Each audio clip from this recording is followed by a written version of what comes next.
welcome here to Wake Up Call with Dan Tortora inside the Great Lakes Honda City Studios. Great Lakes Honda City coming to you on 7140 Henry Clay Boulevard in Liverpool, New York. Open for sales and service Monday through Saturday. Make sure you go and visit them today. Let them know the DT sent you, and you can get them all the time by going to GreatLakesHondaCity.com. We got a lot of awesome stuff set up for you here today, up and down the East Coast, the Midwest, the West Coast, and all around the globe. Here on Wake Up Call with Dan Tortora, you will find us on YouTube.com and Facebook.com, both /WakeUpCallDT, and on WakeUpCallDT.podbean.com. And of course, we will start off the show as we always do on a Thursday here. Of the last few months, we had the opportunity to partner with Myers Creek, bring them on, and I'm very excited to bring you another Player of the Week for our Central and Upstate New York High School focus. Myers Creek Player of the Week coming up momentarily. Then we'll jump into our conversation with Papa Joe, as we always do on a Thursday, as we talk about the NFL. And Mike Kitts will join me to round out the show. Ironically, Mike Kitts is from Central New York, but he's down in Florida right now.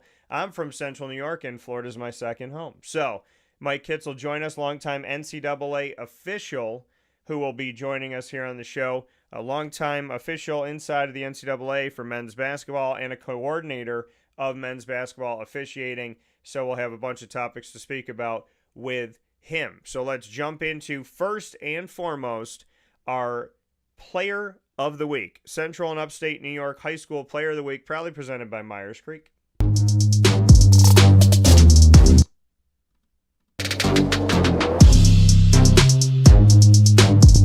Do it all again.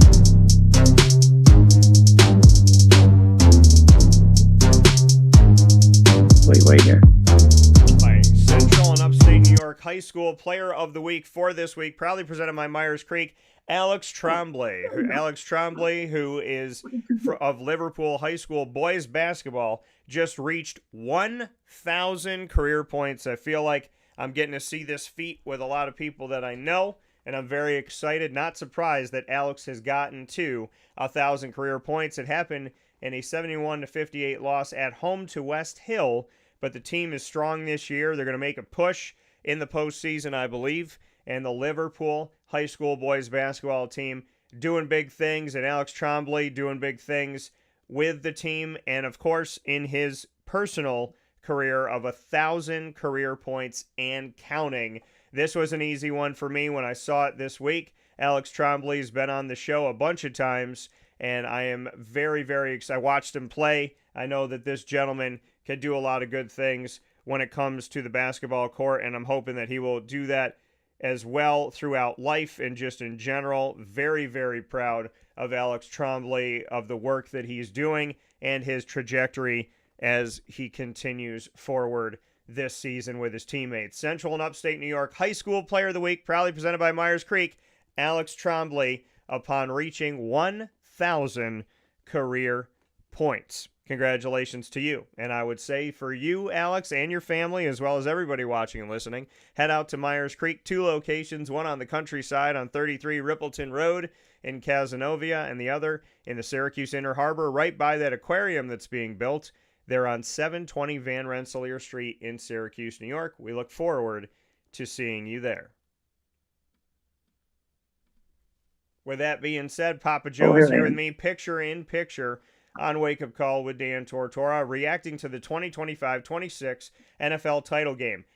For whatever reason, or the naming rights reason, broadcasts are not supposed to, unless you're broadcasting and working with the actual game itself, you're not supposed to say that Ooper Soul word phrase thing. So PJ and I can say NFL title game, we can say SB, we can say SB 60, but we're talking about the title game. Y'all know what it is. Seahawks beat the Patriots 29-13, and we'll talk about that game, our breakdown of it. Drake May, Sam Darnold showing the Jets what's up, and the NFL moving forward as we look at free agents that are going to be out there for 2026. Papa Joe, how we doing? But before I say Papa Joe anything, I know she's within an earshot, so I got to do this because it's my show and I can. MT. How we doing, PJ? Yeah, she's around. What's He's up? always an earshot, Daniel. I know. PJ, what's Woman's going got on? radar. How we doing? How are you, PJ? What's going on? No, I have a little friend that I have to sleep with at night, and it's not Mary. I know you had to do some oxygen for yourself. How you been? Did you sleep better last night? I guess. I mean, it's well, I guess I don't have enough oxygen going through my system on its own. So at night, I have difficulty breathing. So I'm sleeping with an oxygen guy, Yeah. all hooked up over my ear, putting my little nose there. Last night was the first time I had it. A little restless, but I assume it's going to help me. So I can't tell a doctor to pound salt. I got to do it. Yeah. Well, listen, we all care about your health and safety and well-being. We want you to be here for many, many years to come. We want to make sure that PJ has only just gotten started. So we got to keep you around, PJ. So we will do that. And you got to take care of yourself, which I know you will. And if you don't, I know MT's she's gonna give you a little 1-2. So I know You will do that. I trust MT. So with that being said, the NFL title game happened this past weekend. We found out that the Seahawks were the best team in the NFL, and I don't think we're surprised. I mean, I think some people feel shortchanged that the Broncos didn't have Bo Nix healthy. You and I very high on Bo Nix. You were high on him before me, and then you and I together talked about Bo going into the draft, getting drafted, coming out of the draft, and we're high on him before he even became a starter with the Broncos. So I think some people look back to that moment between the Broncos and the Patriots and wonder what could have been if Bo Nix was healthy and they were to win the game, and what would the matchup look like with the Seahawks, and would it be more evenly matched, and so on and so forth. So let's start there, Papa Joe. Let's live in a parallel universe. If Bo Nix was healthy and the Broncos beat the Patriots, do you think Seahawks-Broncos would have been a closer game? Do you think the Broncos could have won that game? Yes, I do. I do. I think. I don't think that. Well, there's no smoke and mirrors with the Seahawks. They are the best, and I was lukewarm with them most of the year, but during the playoff, I was on them. They're just so difficult to stop. I mean, their defense is awesome. The front four are just pounding the hell out of the poor Patriots front line. But you gotta prepare for that. You gotta prepare for that. What was it? A couple of the guys had a couple sacks each. Yeah. And Sam Darnold did a good job taking care of the football. So I know Donald only threw for 202 yards, but he didn't need to do much. Kenneth Walker was the one who was just grinding up the real estate. Plus, he caught a couple passes for 26 yards. So he's a hell of a player. I really like him. Hell of a player. Yeah, I think Kenneth Walker III, who started his career at Wake Forest before going to Michigan State. I had the opportunity to see that name collegiately and get to watch him move forward into the NFL. He's been fantastic, and I agree with you. I think if the Broncos were, if they had a healthy Bo Nix and they moved forward, with no disrespect to the Patriots at all, I think a healthy Bo Nix could have changed the playoffs and what this looked like going into the championship game. Would have been interesting to see it. I always think it's unfortunate when, and that game ended 10-6. You think about, you would imagine Bo Nix could find a few points somewhere, right, in a 10-6 game. So I think looking back on it, it is sad to see something like that with Bo being out and knowing that could have changed everything, and that would have been a different title game. I don't know if people would have been so heavy on the Seahawks, with no disrespect to the Seahawks. I just think that there might have been some back and forth. So, for the game itself, it would have been different, I think, in a big way. On the side of, and we'll talk about Drake May in a little while, but on the side of Drake May, I don't think people should be hating on the kid. I don't think you should hate on anybody ever. And when it comes to Drake, he's in his second year in the NFL, first year with Mike Vrabel. Give the guy some time. He made it to the title game. He did a good job. Do I think he was the MVP of the league this year? No. I think that you could say that about Sam Darnold for sure. And you could say that about, Matt Stafford, who won it. And I'm happy for Matt. So there's a lot of things on my mind right now, but you mentioned Kenneth Walker III. I have not seen a running back in a very long time do what he's done, which is have the pace that he has, have the vision that he has, have the patience that he has, and the timing that he has. We saw at one point in the game that they hiked the ball, they gave it, Sam Darnold handed the ball off to him. He went up to the line, he danced back and forth, he watched, he waited, and then he took off. And it reminded me of Barry Sanders, PJ. I'd love to get your thoughts about it. Well, I saw that play too, and I told myself I did.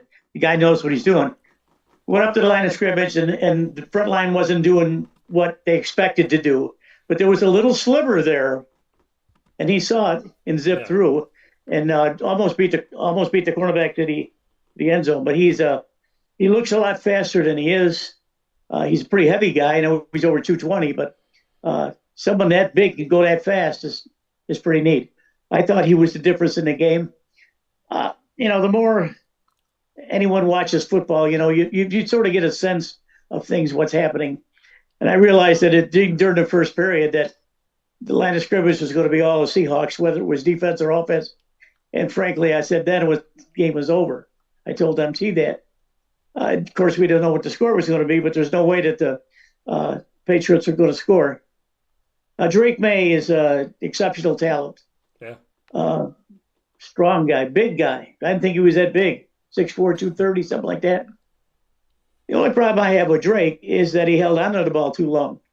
You got to give the Seahawks credit for getting the sacks. I think that Byron Murphy and Derek Hall both had 2 sacks each.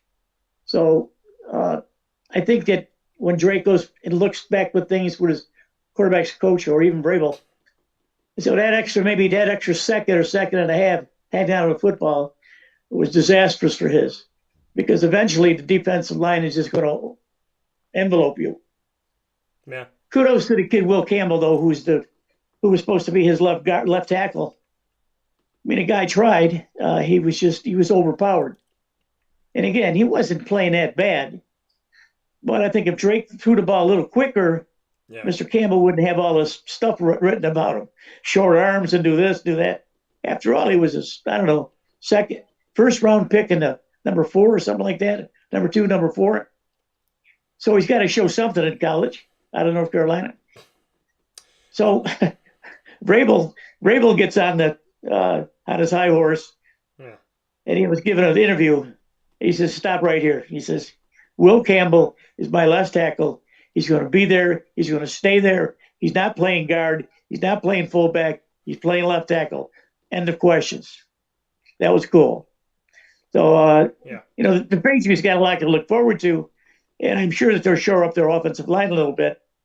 But, you got to give the Seahawks credit. They were just overwhelmingly good.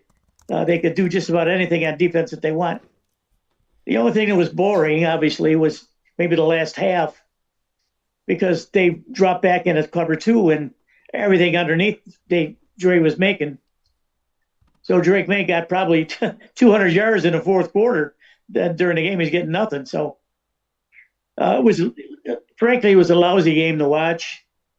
There was very little excitement, except what the Seahawks were pounding both sides of the ball. So, kudos to both teams for reaching it.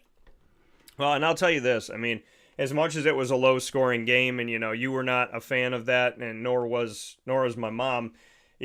Watching this game, I love seeing the defense and what they were doing.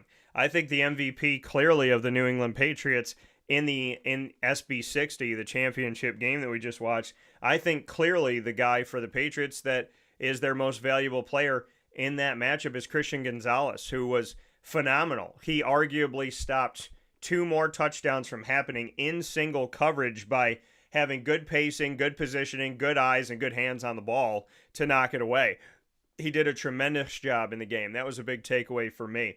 As far as Drake May goes, listen, again, like I said, he's young. It's going to take time. People have to give him time. Will Campbell, that you mentioned, his left tackle, he did not speak to the media after the game. And I want to get into this for a second here. Now, he was the 4th overall pick of last year's NFL draft. And so when we look at, the fact that, again, you talk about Drake May being young. Well, there's youth in this as well.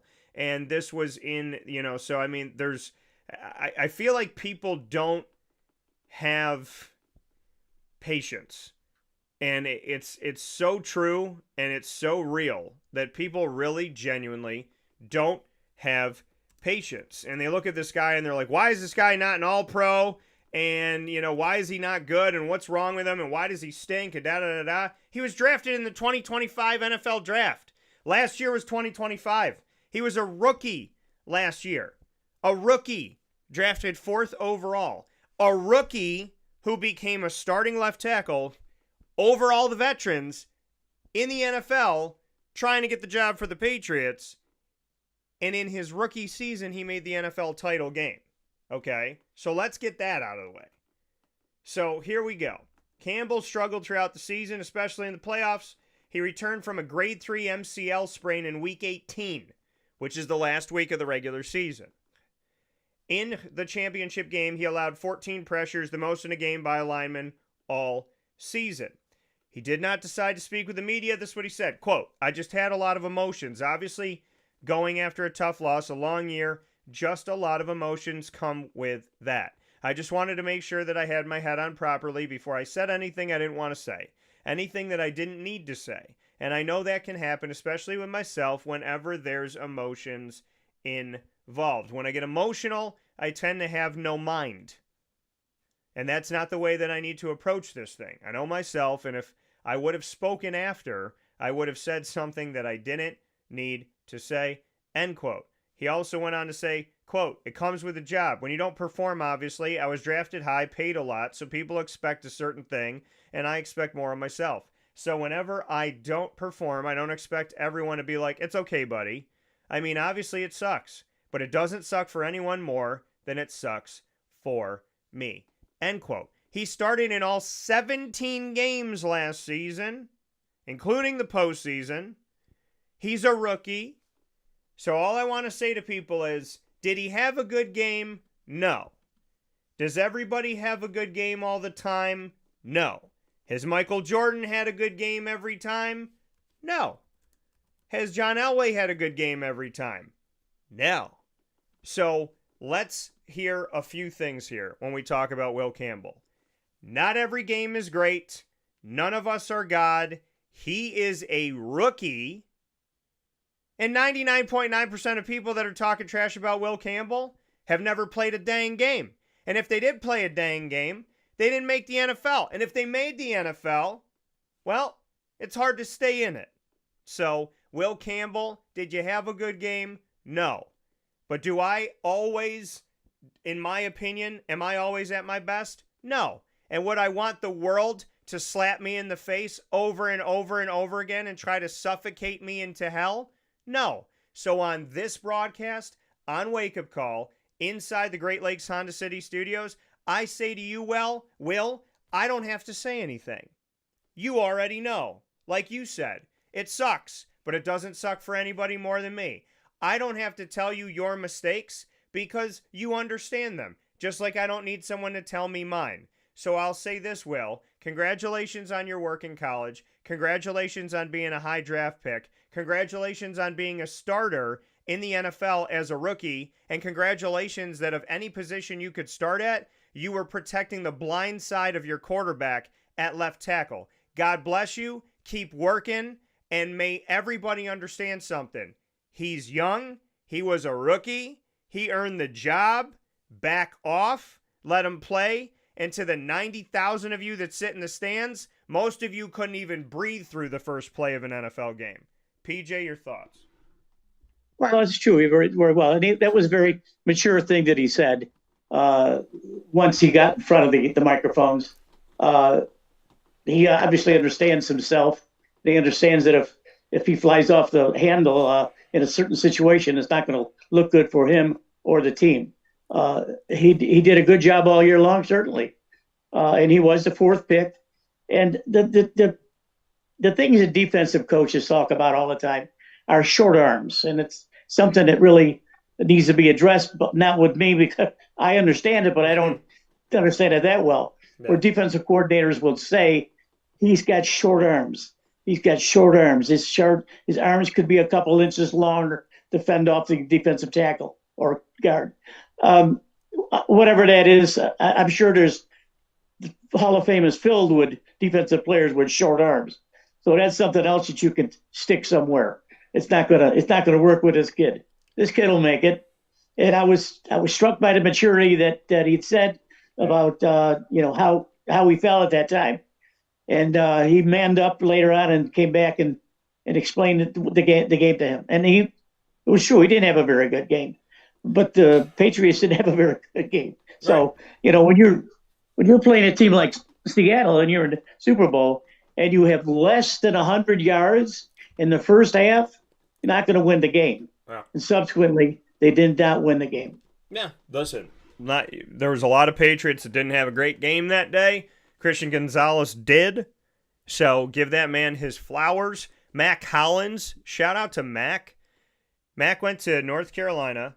Drake May went to North Carolina. That first touchdown for the Patriots in the title game, North Carolina to North Carolina. Let's make the world small. Bill Belichick was the Patriots head coach. He's made it to the NFL title game numerous times and won a bunch of them, right? Now he's the coach at North Carolina. Drake May and Mac Hollins went to North Carolina. Now they're on the Patriots, with May throwing to Hollins in the title game for a touchdown. So how strange is that weird world of Patriots and Carolinian players and how that's crossed over Belichick to Carolina, Drake May and Mac Hollins from Carolina to New England, where Bill Belichick used to be. So listen, I think the Patriots got some things to work on, obviously. I think I honestly think feet to the fire right now, 26-27, the teams to beat are the Rams and the Seahawks. By the way, the Seahawks have the fifth largest cap space of 32 NFL teams this offseason. So the Seahawks just won a title, and they have the fifth most money in the league to go spend. So that's something to pay attention to. The Rams also have a good amount of money to go spend, and there are 12 teams currently that are over the cap, so they're going to have to figure that out. Papa Joe, for you to know this, guess, and you're not going to guess the second highest, but who do you think is the team right now going into the offseason for 2026 in the NFL of 32 franchises that is most in the negative, that has their cap space so out of whack right now? Who do you think is the team that has the highest negative cap space right now? Well, I could say the Los Angeles Dodgers, but it's the wrong sport. Yeah, sure. I would probably say it's probably one of the New York teams, either the Giants or the Jets. Anyone with that kind of money to throw around. I always look at the cable networks deals they have with these NFL teams, and I think the ones that you always talk about are the ones that are in major cities with a lot of money to spend. Certainly not the Jacksonville, that's for sure. Yeah. I don't know. I would hazard a guess. I'd have to say probably one of the New York teams, Daniel. The team that is most in the negative in the cap space in the red is a team in red. Over $50 million over the cap in the NFL, the Kansas City Chiefs.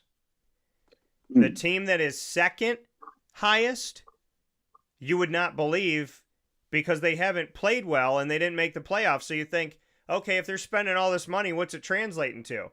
Well, it hasn't translated to a lot lately.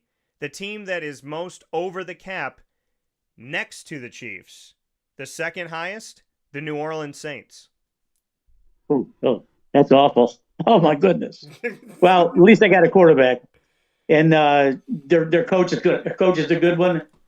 You notice that what's happening in the league the last several years, Daniel, is that defensive coordinators, quote unquote, are not very favorably looked on for as a head coach. I think the stigma is that, a defensive coach is fine. Mike McDonald certainly is in a class by himself. Mike Vrabel is a defensive coach, but most of the teams that had openings this year are going for offensive coordinators, and they're young, aggressive offensive coordinators. And they, defensive coordinators are nice, but you don't score points with defensive coordinators. If I have a team that averages 30 points a game, my defensive coordinator can do anything he wants as long as it doesn't average more than 30 points a game against.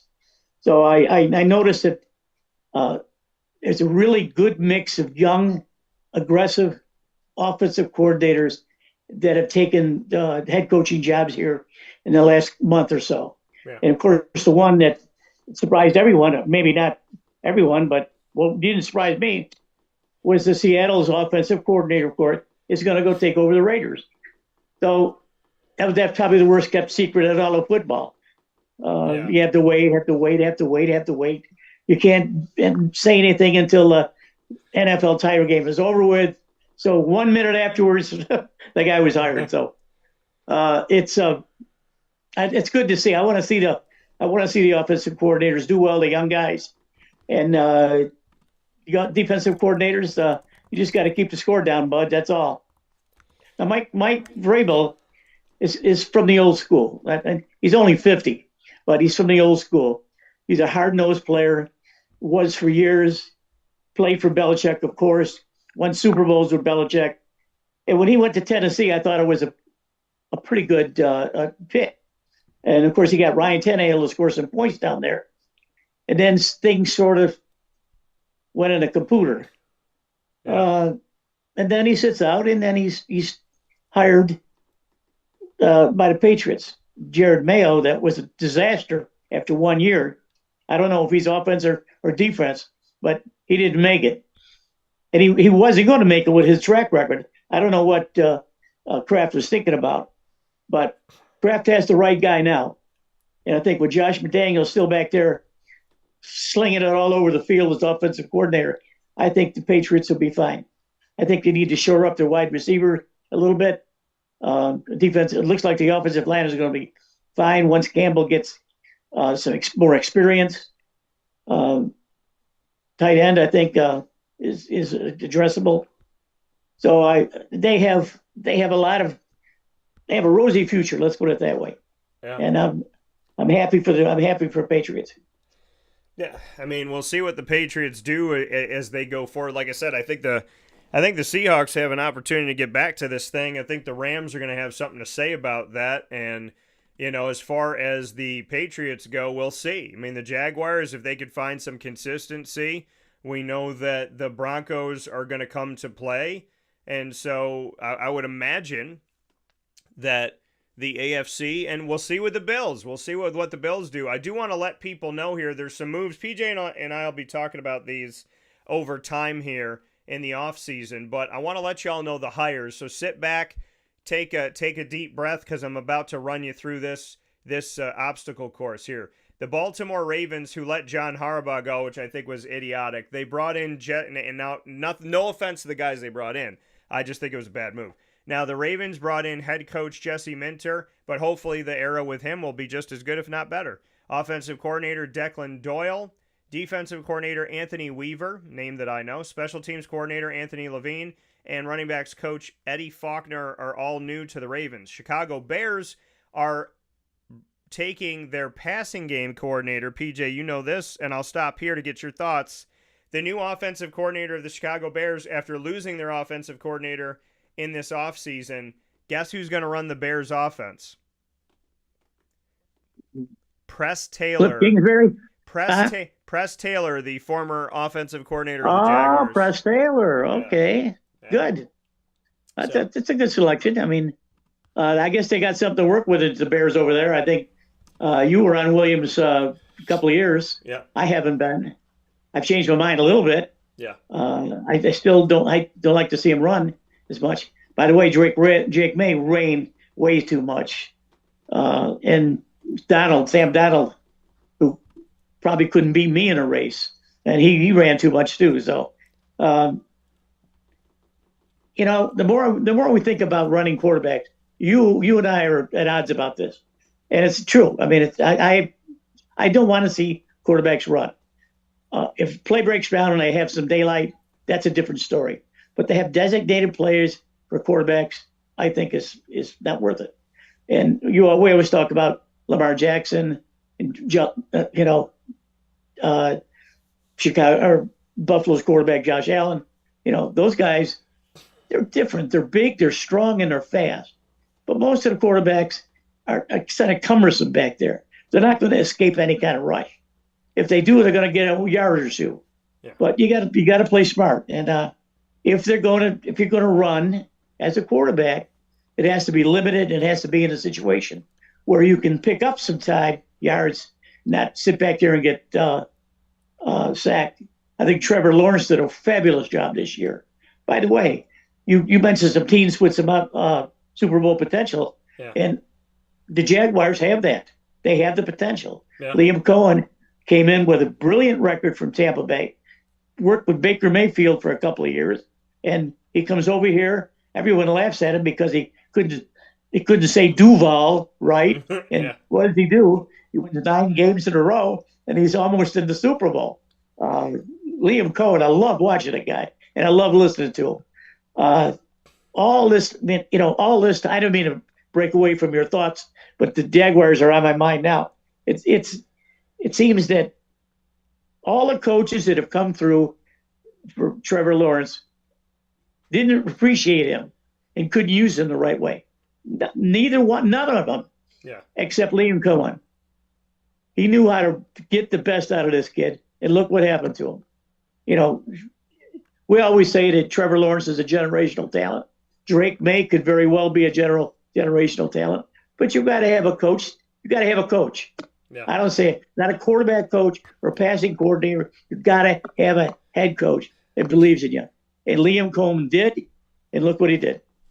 Yeah, Liam Cohen, I mean, he should definitely have his flowers, and what the Jaguars did in a year, what they did with him. If they could show consistency, then even more so, Liam Cohen needs to be up there. I had the opportunity to vote for the NFL Coach of the Year, and Liam Cohen was on that list, and he was in my top 3. So if not for McDonald and the work that he did, and obviously he went on to coach and win the title game, but McDonald was my first choice, but there was a bunch of guys that were out there that you think about, and in my top 3 was Liam Cohen. So shout out to him for that. Offensive coordinator Press Taylor. I don't understand any of this anymore. Like, they keep finding ways to add new positions to the sideline. I don't feel like there's any space on the sideline anymore between players and coaches. But Press Taylor was the passing game coordinator, and now he's the offensive coordinator. Like, what is you know what I mean? It's like, you're the passing game coordinator, so now you're the passing and running game coordinator, a.k.a. the offensive coordinator. So just these words now. Arizona Cardinals have hired head coach Mike LaFleur. Guess who their offensive coordinator is? My guy, Nate Hackett. Let's go, Nate. Big Nate. Love Nate. So happy for Nate. Pittsburgh Steelers head coach is now Mike McCarthy after letting go of the other Mike Tomlin. Mistake. Offensive coordinator Brian Angelicchio. What's up, Italian? Defensive coordinator Patrick Graham. Special teams coordinator Danny Crossman. So they changed it all in Pitt. The New York Jets have hired offensive coordinator Frank Reich, who spent a season as the interim at Stanford, which they said he was going into. Covered sports for over 2 decades. Never been in a position to sit with a college team and have them say, hey, this is our head coach Frank Reich. He's only a placeholder. He's here for a year. He'll be gone after this year, but he's here now. So, and that's what they did. That's the decisions that they made. And you look at Andrew Luck, who played for the Colts and went to Stanford, and now he's like their general manager, and so he's moved on to a new coach there with Stanford, and now Frank Reich is back in the NFL as the offensive coordinator of the Jets, trying to get that offense to move. Defensive coordinator Brian Duker is now with the Jets.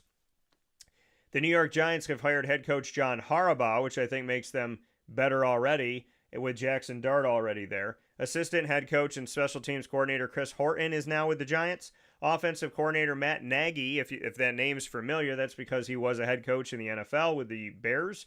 The defense coordinator is now Denard Wilson with the New York Giants. The Tennessee Titans have hired head coach Robert Saleh, who was the DC in San Fran, then became the head coach of the Jets, hired Nate Hackett. Now Nate Hackett's in Arizona. Salah went back to the West Coast like Nate went that way. Well, he went back sooner, back to San Fran to be the defensive coordinator. And now he's a head coach again with the Tennessee Titans. His offensive coordinator, Brian Daboll, former head coach of the Giants. Defensive coordinator, Gus Bradley, former head coach of the Jaguars. The Miami Dolphins have hired head coach Jeff Hafley, who I know because he was the Boston College Eagles collegiate head coach just a few years ago before leaving to become a member of the Green Bay Packers staff as the defensive coordinator, and now he's the head coach of the Dolphins. Awesome story for Hafley. Congrats to him. General manager of the Dolphins is now John Eric Sullivan, offensive coordinator Bobby Slowick, defensive coordinator Sean Duggan, and special teams coordinator Chris Tabor. The San Francisco 49ers, in the loss of Robert Salah for the second time, have hired Raheem Morris, former head coach of the Atlanta Falcons and former Tampa Bay Buck staff member, is now the defensive coordinator of San Fran. As PJ mentioned, the Raiders have hired Clint Kubiak off of the champion Seahawks team to be their head coach after he was the Seahawks offensive coordinator. The Buffalo Bills fired Sean McDermott and hired his assistant. Strange. Must have been in the works, huh? Yeah, would you say? Must have been in the works. Yeah, so Joe Brady, the head coach. By the way, Sean McDermott is a defensive coach. Yeah, and it's strange, but and so was Robert Salah, the defensive coach. Yeah, so head coach Joe Brady, now with the Bills. People know him out there in Buffalo. Bills Mafia. Offensive coordinator Pete Carmichael Jr. Defensive coordinator Jim Leonard. Special teams coordinator Jeff Rogers. Quarterbacks coach Bo Hardigree, one of my favorite coaching names in the NFL. And then we have the Atlanta Falcons. President of football, you know him. I know him. Matty Ice, former quarterback of the Falcons. Matt Ryan. Head coach Kevin Stefanski, who couldn't get the Browns moving. Now he's with the Falcons, who haven't gotten moving in a long time. I feel like the fan base might think this is more of the same, but I'm hoping that this is the best chapter that Kevin Stefanski's ever had, and hopefully it'll lead to the playoffs, so God bless to Kevin and the crew. General manager Ian Cunningham, offensive coordinator Tommy Reese, special teams coordinator Craig Ackerman, and then the Philadelphia Eagles have a new offensive coordinator. His name, Sean Mannion, formerly the Green Bay Packers quarterback coach, so he's there. The Cleveland Browns have hired Todd Monken, the former Ravens offensive coordinator. So the Ravens used to be the old Browns, and then the new Browns are not the old Browns, but an old Raven is now a Brown. Todd Monken is their head coach. The Los Angeles Chargers, with head coach Jim Harbaugh, he just hired a new offensive coordinator in Mike McDaniel and a defensive coordinator in Chris O'Leary coming to the team. The Washington Commanders, they've changed coach over time and changed coordinators over time. Well, they're going to take a new offensive coordinator in the 26-27 season, David Blau, and defense coordinator Durante Jones. The Detroit Lions have a new offensive coordinator in Drew Petzing, who is the Cardinals offensive coordinator for the past 3 seasons, which freed up the spot for Nate Hackett to go there to the Cardinals. The Green Bay Packers have a new defensive coordinator in Jonathan Gannon. The Cowboys have a new defensive coordinator in Christian Parker. The Bucks have a new offensive coordinator in Zach Robinson, special teams coordinator Danny Smith, and quarterbacks coach Chandler Whitmer. And the Chiefs have a new offensive coordinator. You know him. I know him because he's back, Eric Bieniemy. So that's where we're at right now, PJ. A lot of moves have happened kind of under the radar due to the college football playoff and the NFL championship game. Any moves in the coaching world that stick out to you now that we've named the gamut? Oh, it's confusing to think about all these. And I realize I talked about all these before, and you right now there's so many of them. It's impossible to think about. But anyway, I mentioned a little while ago about offensive coordinators.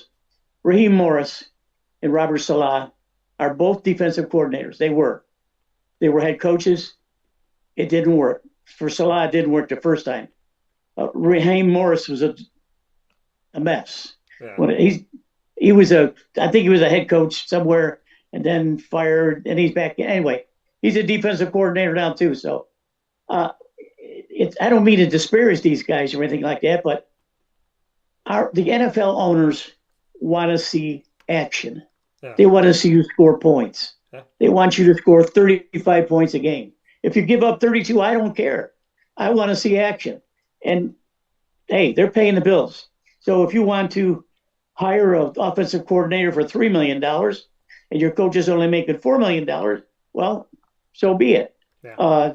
But I think you're going to see a lot more wide open stuff this coming year until the defensive coordinators get a hold of something and they figure it out. So it's unfortunate for the coaches that got fired this year, but it's fortunate for the ones that took their places. It's really, really fortunate for the offensive coordinators that we're now going to see patrolling the sidelines. Some of those guys don't patrol the sidelines. They're in the box. Now, what can you see on the box that you can't see on the field? You can see the whole game from the box, but not on the field.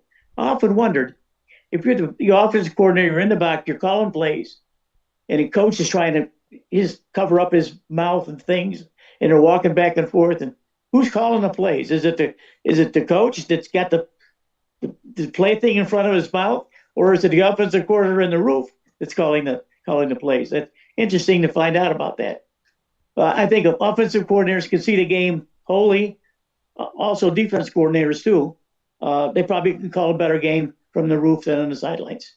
Yeah. I mean, listen, these moves, you always hope that they're going to obviously lead to a better thing for your franchise, or else why make it? But, seeing a lot of these names, guys that were coordinators that are now coaches, or guys that were coaches that are now coordinators, guys that have gone, like Bieniemy going back to Kansas City. I mean, it's definitely going to be a unique kind of run here. We've seen head coaches that are now finding their place in other places under a new head coach, or somebody that they may have crossed paths with or know through history, but now they're not the head coach, they're the coordinator, and we'll see how that works out. Sometimes a former head coach can work with a current head coach. Sometimes, too many cooks in the kitchen. So hopefully it works out for everyone involved, but I'm looking forward to it. Speaking of working out moves, PJ and I are going to talk about the NFL and the free agents that are here in 2026. There's going to be some shuffling around, and unlike college football, you actually have to have a free agency window, and you can't give them a contract until they agree with you, and they have to be able to leave the other school, and you can't entice them to go into the free agency. Their contract is what puts them there. So the NFL has this pro system, and college football has a pro-amateur system, which is taking two pieces, putting them together, but they don't fit. So we'll talk about it in just a few moments here on Wake Up Call with Dan Tortora, where sports meets life. PJ and I will talk about the shuffle right after this. And now a message from Myers Creek Brewing Company, with locations at their Cazenovia Farm Brewery, Syracuse Inner Harbor Tap Room, and soon-to-be Lake Placid Tap Room. Well, I think first and foremost, the Feldmeyer family and our team are extremely passionate about what we do. We care very much about what we do. The Feldmeyer family is always investing. Our taproom management team, our brew management team, our marketing management team, and all of the team members that get after it every day, they leave it on the field. They put their heart and soul into it. I know for a fact that everyone that works at Myers Creek wants to be there, and we want them to be there. We want them to feel good about their job. And again, if you've never been to a Myers Creek, especially to the brewery, I want your eyes to open really big. I want you to see how big of a brand this is. I want you to see where we're going. The sky is the limit, and I feel very proud of that, and I'm very excited about that.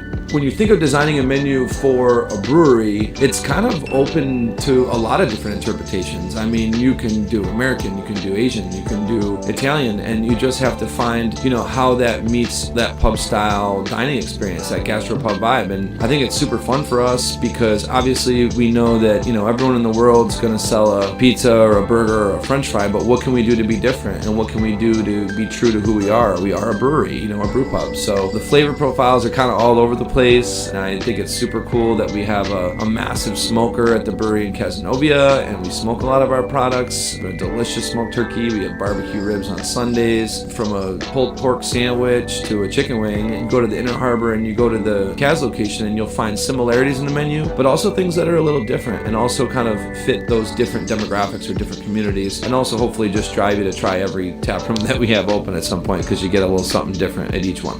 We understand how hard it is to, work every day and get after it every day, and when you're done at the end of your day, you want to go out and put your feet up in a good ambiance and good environment. So we take pride in that. We make sure that everyone knows that they're very much valued to us.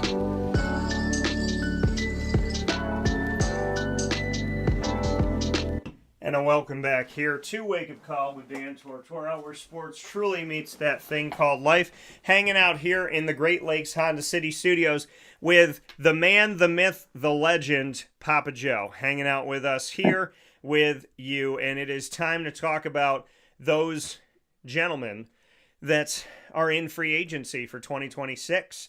The quarterbacks, PJ. I want to tell you who's available in the quarterback room for the 2026 free agency here in the NFL. So as we take a look at who we have available right now, Daniel Jones, who is currently a Colt, Aaron Rodgers, a Pittsburgh Steeler, Russell Wilson of the Giants, Marcus Mariota, who filled in for an injured Jaden Daniels a bunch of times with the Commanders. We have Zach Wilson, who was drafted by the Jets and is now a Dolphin.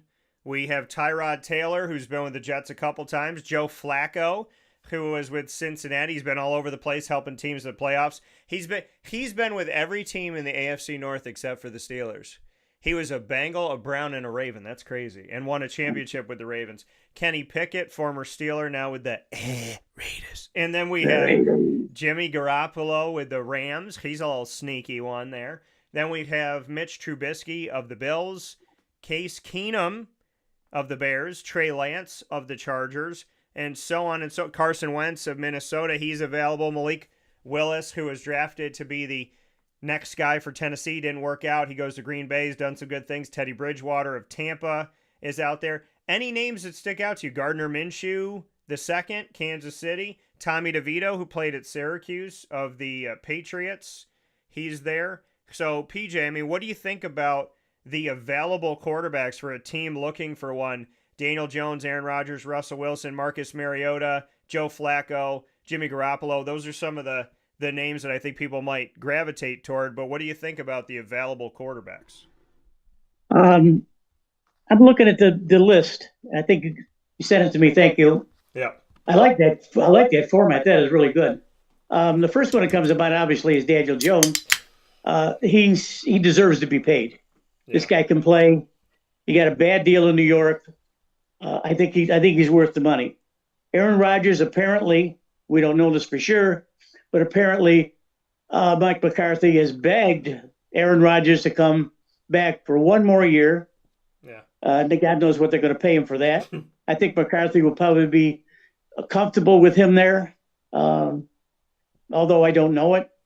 Russell Wilson is gone. He's Marcus Mariota, Tyrod Taylor. These are all backup quarterbacks. Unfortunately for Russell Wilson, he's already used up all his skills. Joe Flacco's gone also. Jimmy Garoppolo has been an enigma for me since he was drafted. He was drafted to back up Tom Brady with Josh McDaniel, by the way, as the offensive coordinator. And he was supposed to learn from Brady. And Brady was supposed to retire, then he wasn't going to retire, then he wasn't going to retire. And anyway, make a long story short, the kid never got to play. Yeah. So he got traded. He signed somewhere else for millions of dollars, and it hasn't worked out for him. And I think the guy could really be an exceptional quarterback at this level, but I'm not so sure that he's 34 now. Can you believe that? That was 12 years ago when he was drafted by the Patriots. Yeah. 12 years has gone by, and he still hasn't caught on. Trubisky and Case Keenum, these are backup guys.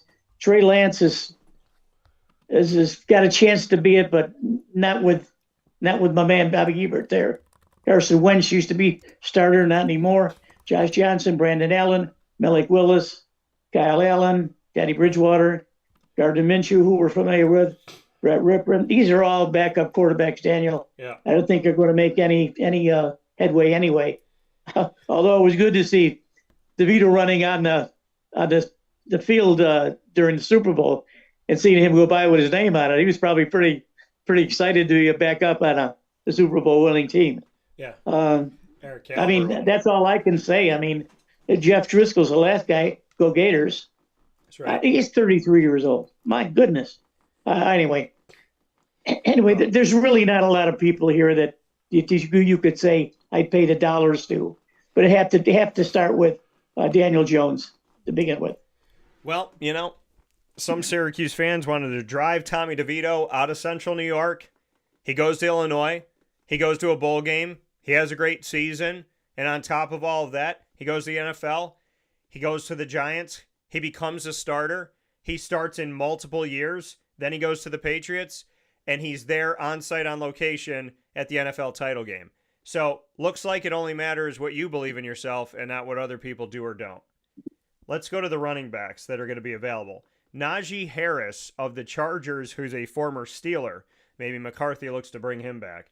Austin Eckler, who has been around for a million years. Unfortunately, he doesn't stay healthy, and God willing, he can now because he had another season of injury. But he's almost 31. He is there with the Commanders. Javonte Williams of Dallas, he did a good job going to Dallas. I thought he'd be better in the NFL with the Broncos. It didn't work out. Seems like it's worked out in Dallas. Then, ironically, the guy that didn't work out in Dallas seems to work out in Carolina with Rico Dowdle. So I would imagine Dallas looks to resign Javonte Williams, and I would imagine Carolina looks to resign Rico Dowdle. Nick Chubb, that's a toss-up. When he was healthy with the Browns, he was good. Did some things at Houston, but, is it enough to resign him, and for how much? Breece Hall, coming out of his rookie contract, we'll see what the Jets do with him as they've let everybody else go, and they didn't trade Breece Hall or Garrett Wilson, so we'll see what that looks like moving forward. J.K. Dobbins, another guy, talented, but he needs to stay healthy. God willing, he will from here forward. He was a Raven, he was a Charger, now he's a Bronco, but you probably wouldn't know it as much because, he doesn't stay healthy, and that's been a really frustrating part of his career, so hopefully he can. Jerome Ford of the Browns, he is going to be an unrestricted free agent. So is Travis Homer of Chicago. Kareem Hunt, Kansas City, 2 times. He's now a free agent. But the 2 that I'm going to ask PJ about are the 2 that I have circled. One of them being a guy that I thought, okay, they extended his rookie contract to 5 years. He really only played 4 because he was injured his first year and he never played. And he's been good. And arguably he just had his best season. So you would think, if you haven't extended him when you took care of Foye Oluokun and you took care of Josh Hines-Allen and you took care of, Trevor Lawrence, if this is a guy that you're not working on having that extended contract before he becomes an unrestricted free agent, then I would imagine if you're not extending him that he's trade bait. But then the trade deadline passes, not once, but twice. And he's still on the team as an unrestricted free agent who makes $3.2 million a year, which isn't a lot of money in the NFL. Life-changing money for all of us, not a lot of money in the NFL. So he's coming out of his rookie contract. He doesn't have an extension. He's proven himself in Jacksonville. He was teammates in college with Clemson quarterback Trevor Lawrence. So once again, the Jaguars have left me puzzled and confused that you didn't trade him, you didn't extend him, and now you might see him leave and get no picks, no money, no players, no nothing. If Travis Etienne Jr. leaves the Jaguars for absolutely nothing, then why even draft the guy? PJ, your thoughts, because Etienne might hit the market as an unrestricted free agent. Well, that would be a shame, and certainly the front office has done not a good job with this. Tony Baselli now is up there calling the shots a little bit, and he certainly can see the value of this guy. Etienne has always been a hard-nosed running back, catches the ball out of the backfield. He can actually split wide and catch the ball. He can do everything. He can block. I'm concerned about this. You're right, Daniel. I'm very concerned about this. Tony Baselli, for all his worth, sure, he's got a very good football mind. I think he's got to see this. And for them not to extend him before the season was over, I think that was a big mistake. A big mistake. I want to see the guy stay with Jacksonville because he's got a great rapport with Trevor Lawrence. You don't have two Clemson guys come in and one guy leave. I don't like that, and I don't think it'll happen. I think they'll probably come up with something. He's only 27 years old. Yeah. As the crow flies, I guess what the NFL people say is that once a running back is 30 years old, they're not worth anything, except for Derrick Henry, And who's an Saquon absolute Barkley, beast. yeah. Saquon's younger, but yeah. But, right. So they're going to have to figure this out, PJ, because it does. There's no sense in what they did to have Josh Hines-Allen, like I said, Foye Oluokun, Josh Hines-Allen, Trevor Lawrence, to lock in all those extensions. They brought in Foye Oluokun, who wasn't on their team, right? But they drafted Josh Hines-Allen. They drafted Trevor Lawrence. They locked in all of that. And you drafted Travis Etienne Jr. the same year you drafted Trevor Lawrence, and you had the opportunity to lock him in. And I'm just wondering, was this the old GM not seeing his value? Was this the old GM making a bad decision? What was, they extended him out. They exercised that extra year you can do in a rookie contract. But he's coming off a good year. He's proven that he's talented. He's proven he could do things. I think he's only gotten better. So now his price went up. If they had extended him last year, or they extended him at the beginning of this year, now you're not dealing with as high of a price. But now I think the Jaguars not only have to get him to stay, but they're going to have to get him to stay for more money. So it's a twofold thing. Because they waited, he now costs more. But because they waited, he could say, go pound salt.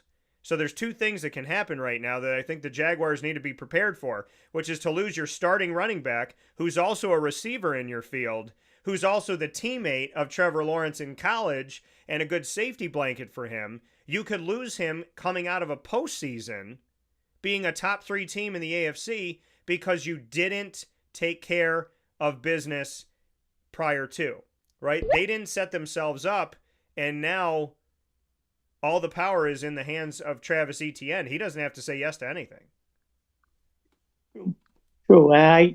This is a big mistake, and I think we talked about it during the season. So, Tony Baselli, you better sharpen your pencil up there, buddy, and down there and make some moves. I don't know what running backs, but I would assume that Travis Etienne is probably worth maybe 3 years, $7.5 million, till he's 30 years old. And that should do it.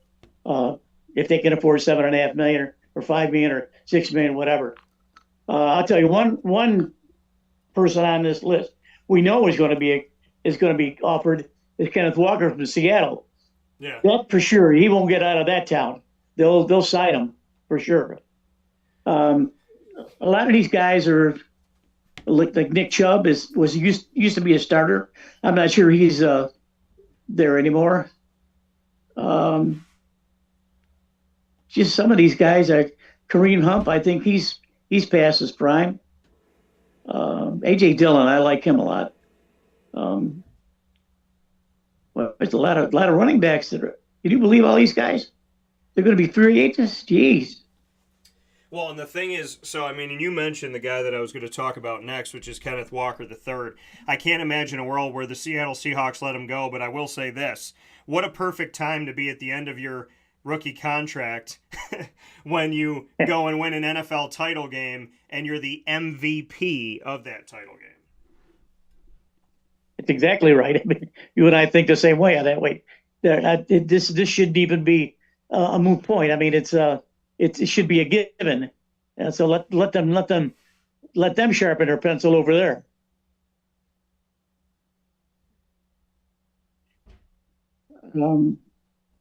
Daniel, there's not a lot of running backs here that we can talk about. Well, I'll tell you. I mean, I mentioned a bunch of them already. The ones that I would think are going to find a job somewhere. Raheem Mostert, another guy from the Raiders that might find himself a job. A.J. Dillon of the Philadelphia Eagles, he might find himself somewhere. I covered him in college. I think, one of his legs is bigger than my entire body, like around. It's just wild. So, I mean, he should find a job. Rashad White, I mean, again, another guy who's talented, stays healthy. That's a different world for him in Tampa. So we'll see what Tampa does with him, but I would imagine he'll be on the market to somebody.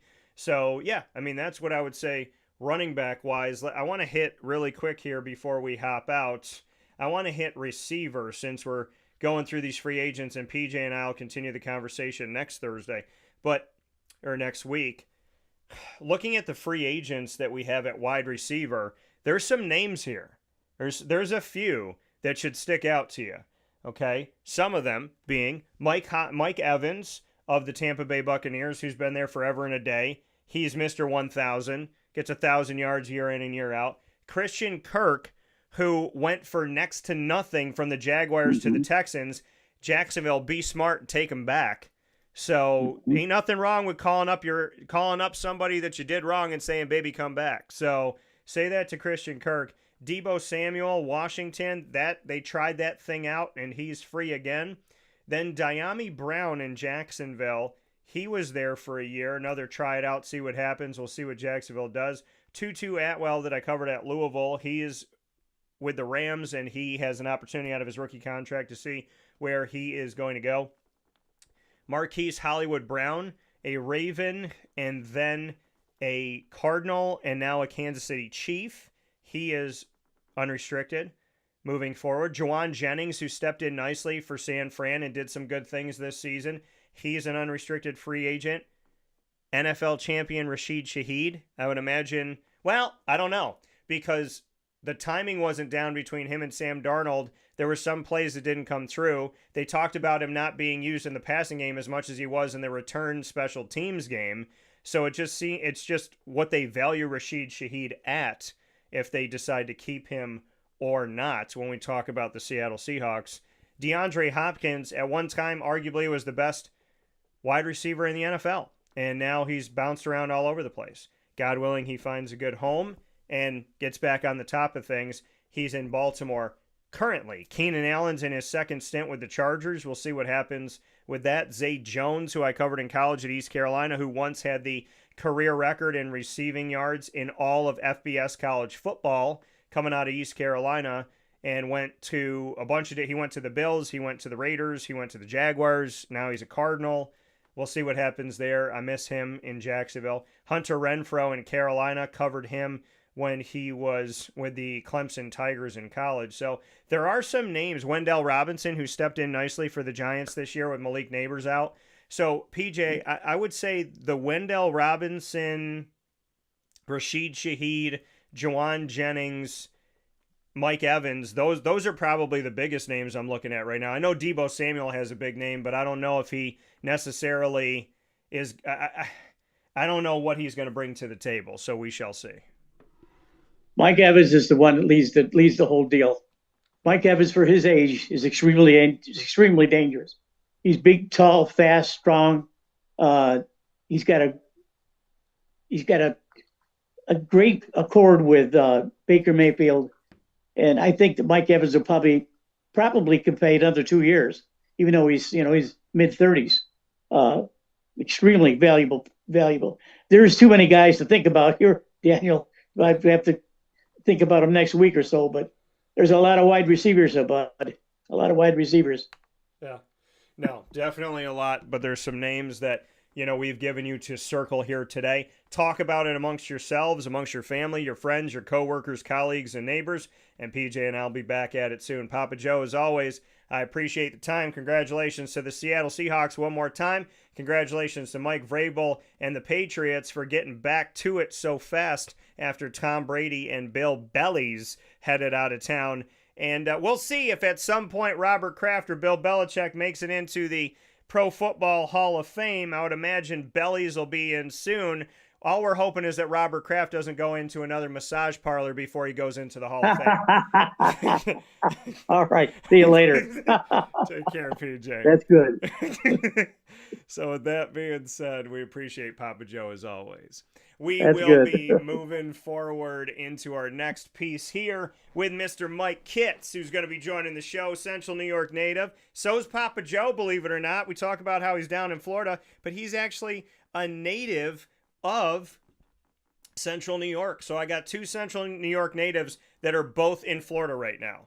How ironic and how crazy and how cool is that? Just like when I talk about how small is the world of Bill Belichick being with the Patriots, now with the Tar Heels, and then Drake May and Matt Collins being former Tar Heels, now with the Patriots. So just funny how small the world is, and same in the case of Papa Joe and Mike Kitts, two Central New York guys who are both currently physically down in Florida. So pretty cool to have this moment, and of course it shows the bond too, that it works with but it does work with the theme of Wake Up Call, which New York is my first home, my first hub, and then my second hub of my company, Dan Tortora Broadcast Media, which Wake Up Call is a product of, along with Super Powered Pop, Do Diz with Dan, Comic Book Trails, and Two Mics No Filter.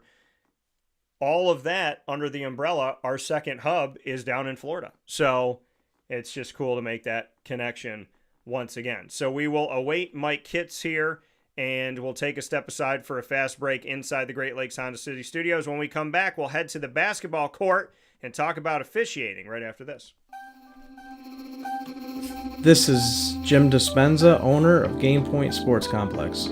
You hear the same story across any sport that kids play and any sport that adults play. There's never enough places to play. That was definitely true with volleyball, definitely true with basketball. Could be cheerleading, it could be field hockey, which is what we're seeing now. Every sport has a lack of places to play, and I think Syracuse in particular is a place where it's really bad. Despite the fact that we've got a lot of athletic talent around here, we just seem to have not enough places for people to play, and they're going to different places. They're going to Rochester, they're going to, Buffalo. They're going all different places because we don't have a place here, and I felt like that should change. This was a long project from planning all the way through execution to opening doors. A lot of work went into it, obviously, a lot of money, a lot of resources, and the dream always was kids being in the gym, having a good time. And I've always felt like sports is the most unfiltered joy that you can observe with people, that people can experience, because it is fun, it is a sense of accomplishment, it's all of that wrapped into one thing, and so watching kids going up and down the court with big smiles on their faces has been just amazing experience. I'm looking forward to years to come of that same thing. We've taken the time to invest in multiple sports, and then what we're finding is the mere fact that we have a large, clean, well-lit space has opened a lot more doors for us beyond basketball, volleyball, pickleball. Now we're having some interest from cheerleading. We've got girls field hockey coming in, and then also there's quite a bit of room for spectators. We've got bleachers, we've got benches, we've got a concession lounge where people can get food and drinks. We're going to have multiple sports going at the same time, using every square inch of this place for what it was conceived for, which is basically people to come in, have a good time in the sport that they prefer. We manage each situation differently. Everybody has different ability to afford different things. Some are bringing 10, 15 people, some are just 2 people. I've had a lot of situations where it's a father shooting around with his son, it's a mother playing pickleball with her daughter or with her son, and then those situations come up and we work with people, and that's allowed us to have groups from 2 people up to 30 people and have some flexible pricing behind it. We're an organization that is here to work with the community any way we can, and I guess part of it is just making sure that we have the flexibility to put together a plan that makes sense regardless of the size of your group. So in order to book time, the best option is to go to our website, gamepointsports-syr.com. You can click from there and sign up for events, sign up for your own particular training, sign up for birthday parties, all of that.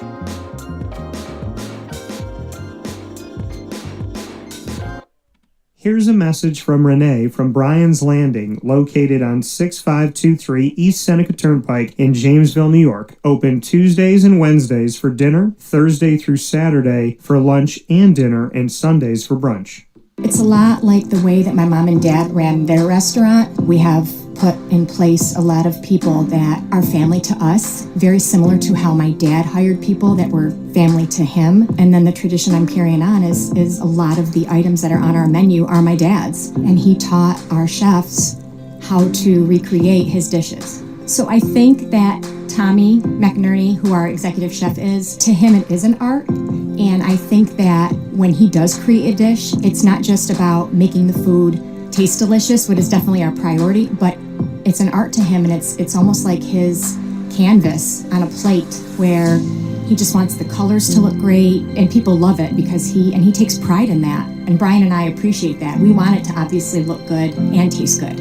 I will tell you, when we opened up, it was 6 weeks before COVID. And what was amazing was the community, our friends and family stepped up, and everybody did takeout. Everybody supported us. Our hearts were just so filled. So to Brian and I, obviously our friends come all the time, and we just have repeat customers in Jamesville, and I think people going to our previous restaurant in Green Lakes are making the trip to come to Brian's Landing to support us. And I mean, I think we have great food and a great atmosphere. So it's very, very important to us. Head to Brian's Landing, located on 6523 East Seneca Turnpike in Jamesville, New York, where memories have become recipes that are now meals to share with you. Tuesdays and Wednesdays for dinner, Thursday through Saturday for lunch and dinner, and on Sundays for brunch. And be sure to come out for live music Friday, Saturday, and Sunday.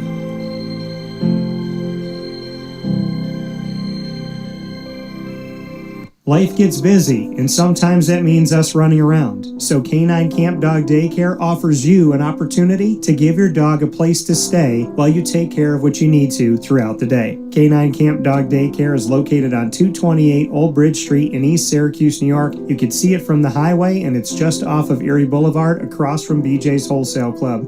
Call 315-437-7110. That's 315-437-7110 to schedule an appointment to bring your dog in and tour the facility. Appointments are Monday through Thursday after 6:30, where you and your dog can see everything that Canine Camp Dog Daycare has to offer, including a self-serve dog wash and a retail store filled with all of your dog's wants and needs, including food, treats, harnesses, leashes, and more, making Canine Camp Dog Daycare your one-stop shop for your furry-loving friend. Right, Lily?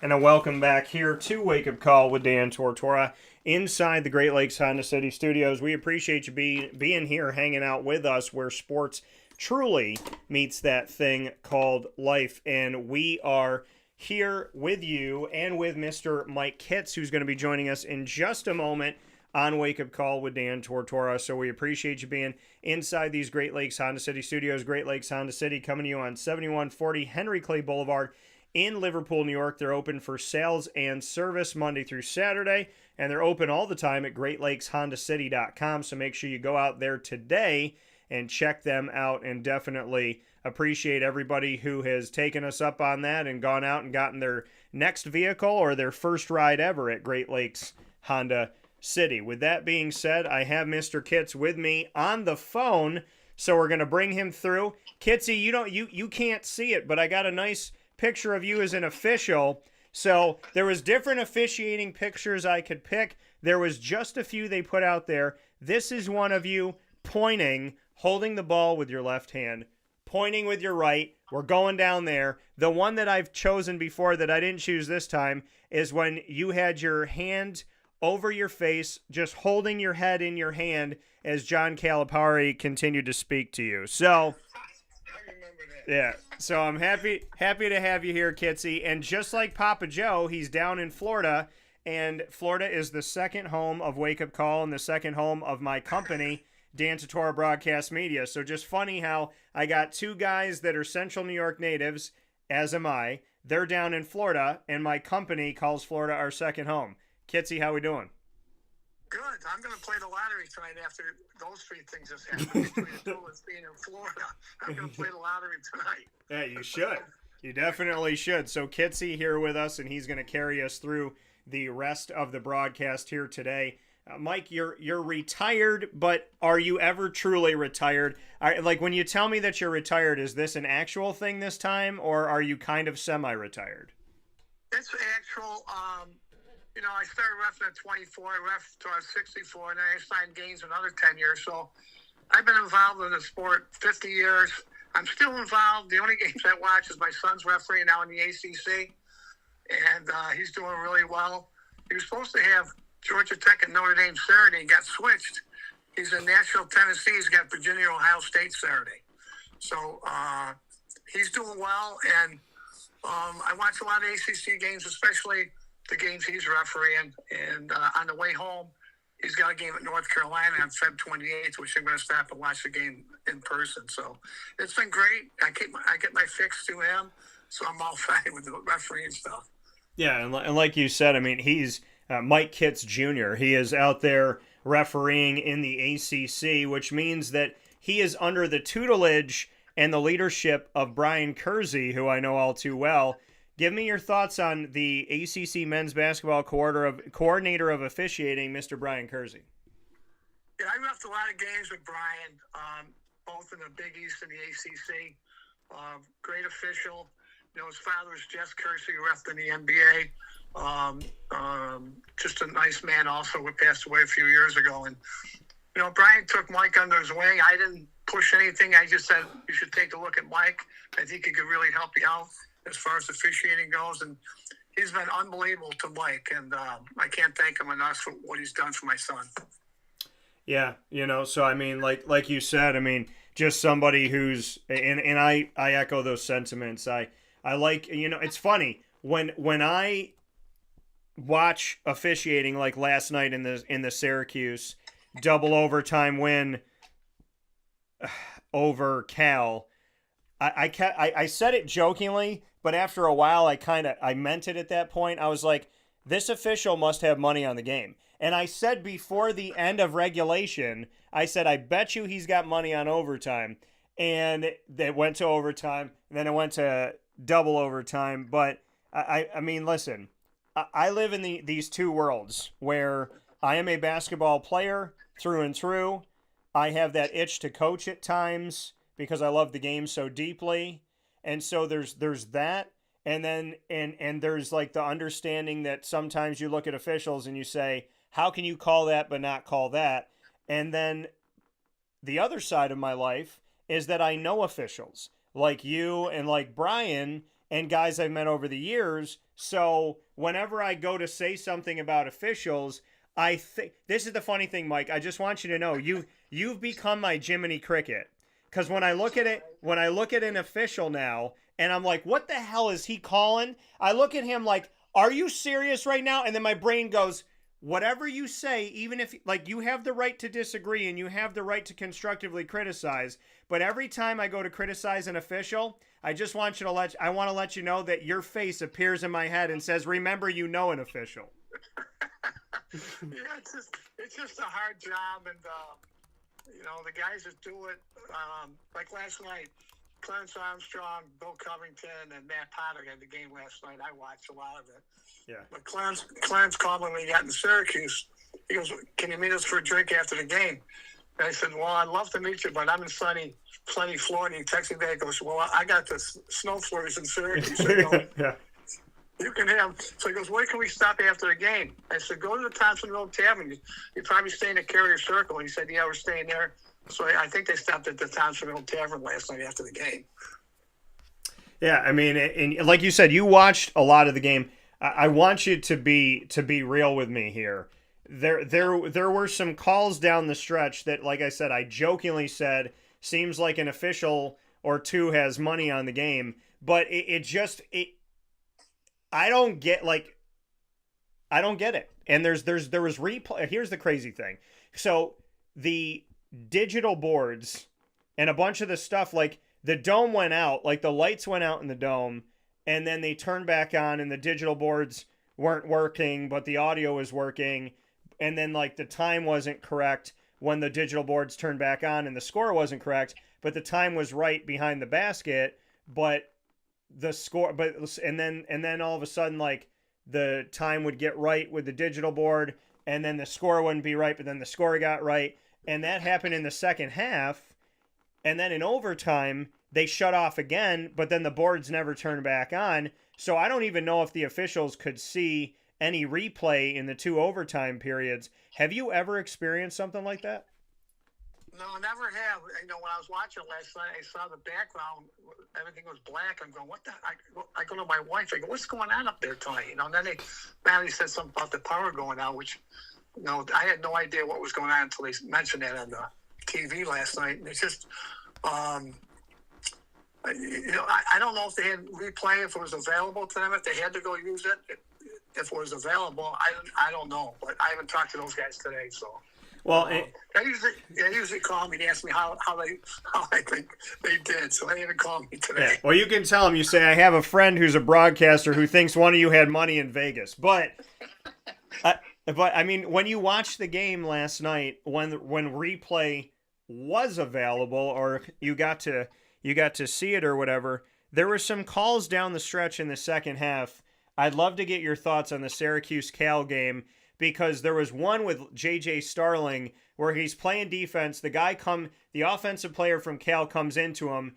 He bumps J.J. J.J. takes the hit, stays up. He bumps J.J. again. J.J. takes a second hit, stays up. His hands are up the whole time, and he gets called for a foul. That's the one that sticks out. But it seemed like down the stretch the whistles were going a lot. And I guess, Mike, I don't know what a foul is anymore, because it seems like a lot of things are fouls when it just looks like positioning. It just looks like guys trying to, you know, give effort on defense. But in the case of JJ, he got hit twice as a defender and kept backing up, and they called a foul. And that's the one that just kind of sits with me. You know, I'm glad you brought that up, because I talked to Chris Rastetter, who signs the NCAA tournament. I talked to a lot of supervisors too. What's happening now is that if you could pick a legal defender, has 2 feet on the floor facing the offensive player. He's allowed to move sideways, backwards, and obliquely, okay? And that's what Starling was doing last night, and that I know play you're talking about. All the contact was created by an offensive player to a legal defender, okay? And that's a play that I'll clip that play with my son clip, because he's better than I am at that stuff. But he'll clip it, and I'll send it to Chris Rastetter. I go, Chris, I think you really got to go over this with your referees, because you can't penalize a legal defender when the offense is creating all the contact to a legal defender. That's a pet peeve of mine, that play you brought. It's unbelievable you brought that up. It's a pet peeve, that play that Starling got called for a foul last night, and what shouldn't have been a foul. Well, and that's the thing, is I don't even know how to defend in college basketball anymore, because I feel like anytime a defender tries to block a shot, puts their hand straight up, jumps toward the ball, gets their body in front, you know, just simply puts their body in front of a lane. I've watched so many games this season live right there in the action. And Mike, I understand that the NCAA wants to score points, but I feel like it's gotten to the point where if I was playing college basketball right now at the Division I level in the NCAA, I would be thinking to myself, how do I defend anything when everything seems to be a foul? Yeah, even that play we're talking about, if I was Autry as a head coach, I would send that play into Brian Kersey and say, Brian, please tell me what my players do wrong in this play. I need to know so I can teach the players to do it the right way. And I'm sure all these coaches do what I'm telling them to do right now, is they'll pick plays out during the game and send them into Brian. And they want Brian's remarks on these plays and why it's a foul, why it was not a foul. You know, especially also when you get a secondary defender. When I watched the Syracuse game last night, all their guards, all they want to do is dribble, penetrate, okay? Yeah. Now the referee's put in a position. I gotta make sure the guy's a legal defender. Is he hand checking? Is he body bumping? Is the defender legal? There's a lot of stuff going on when you're reffing these games. And I understand how hard the job is with these referees, and they're just, you know, they're not going to be perfect. There's too much film out there now. You got to beat the film. You know, like I always tell Mike, you got to blow your whistle when you're right. Think of that all the time when you're refereeing the game, Mike. when you blow the whistle, you must be right. Yeah. Well, and the going off of this, speaking here of Mike Kitts, Central New York native, longtime NCAA official, in my opinion, one of the best, if not, my favorite. Listen, I love Brian Kersey. I've known Mike longer, so but I love them both. So when it comes to the, what we're talking about right now, and you talk about hand checking, right? Is a defender hand checking? Well, where I get lost in today's college basketball is, why can an offensive player create so much contact and get called for, like, there's no offensive fouls anymore. Hardly. I don't see them. I don't know if I heard one yesterday in the double overtime game, but we're in this place where I feel like we're protecting the offensive player to a fault, because a defensive player has to do a million things right, and they can't hand check, and they can't put a hand here, and they can't do this, and they can't do that. But I've seen offensive players create contact. And like we were talking about with JJ last night, there's like, they're dribbling, they hit into a defender, they try to push him off, they want to get the shot, they want to bump him, they want to elbow him a little bit. Are offensive players allowed to hand check more than defensive players? What is the point of this rule? And basically what I'm asking you is, what I'm feeling, I want to know if it's true, is the offensive player in basketball kind of like the offensive player on the football field, where you can't stiff arm if you're a defender, but you can stiff arm if you're an offensive player? That's kind of how I see the hand check, and I want to know if I'm wrong, because it seems like so many offensive players create contact when they have the ball, but defensive players get called for it all the time. I agree with the point. It's a hard play to referee now, because when you watch games, not even Syracuse games like last night, the offensive player who's dribbling, everybody's dribble penetration now and kick it out to open three-pointer or whatever they do now. But it's all the contact caused, and I keep bringing this up again. I'll bring it up again, is that you got legal defenders who's allowed to move backwards, sideways, and obliquely, and he's legal. And now the offensive player dribbles into him, and automatically the defensive player's hands go on him because the offense is dribbling into him. That cannot be a hand check. It can't be a hand check on a defensive player to a legal defensive player when the offense creates all the contact. And I totally agree with you. It's out of hand. I don't know how they're going to bring it back, but somehow somebody's got to do something to bring it back a little bit.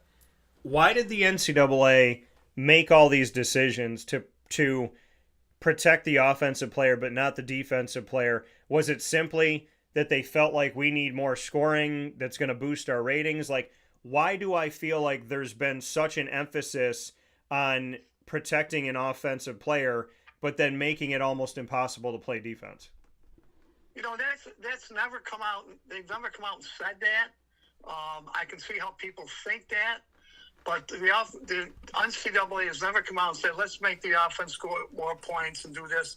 What I keep bringing around again is the legal defensive player. And if he's legal, he can't be penalized. And I'm seeing more and more referees penalize the legal defensive players when the offense creates all the contact. And it's just, somehow somebody's got to get in there and start showing more films and clips and say, before the season starts, and say, look, we cannot penalize a defensive player anymore because he's legal, and we can't put the offense at the foul line when he shouldn't even be shooting fouls. And probably should be called for an offensive foul, to be honest with you. Yeah. Well, here with Mike Kitts on Wake Up Call with Dan Tortora, longtime NCAA official and coordinator of men's basketball officiating, here with us this morning to talk about the game on Wake Up Call with Dan Tortora inside the Great Lakes Honda City Studios. Mike, I want to discuss coming out of the Florida-Houston championship game in men's Division I basketball last season for 2024-25. There was some rule changes that happened to NCAA basketball, and I want to kind of just give an overview of it and then let you give your thoughts on it, what you like, what you don't like, and to break it down a little bit more. So the NCAA Playing Rules Oversight Panel approved back in June of 2025 to enhance the flow of the game in men's basketball in the 2025-26 season. Changes included a coach's challenge at any point in a game to review out-of-bounds calls, basket interference or goaltending, and whether a secondary defender was in the restricted area arc. Those are the 3 things that they can challenge. The panel also approved modifications to the rules on continuous motion on field goal attempts. So I'm going to stop there.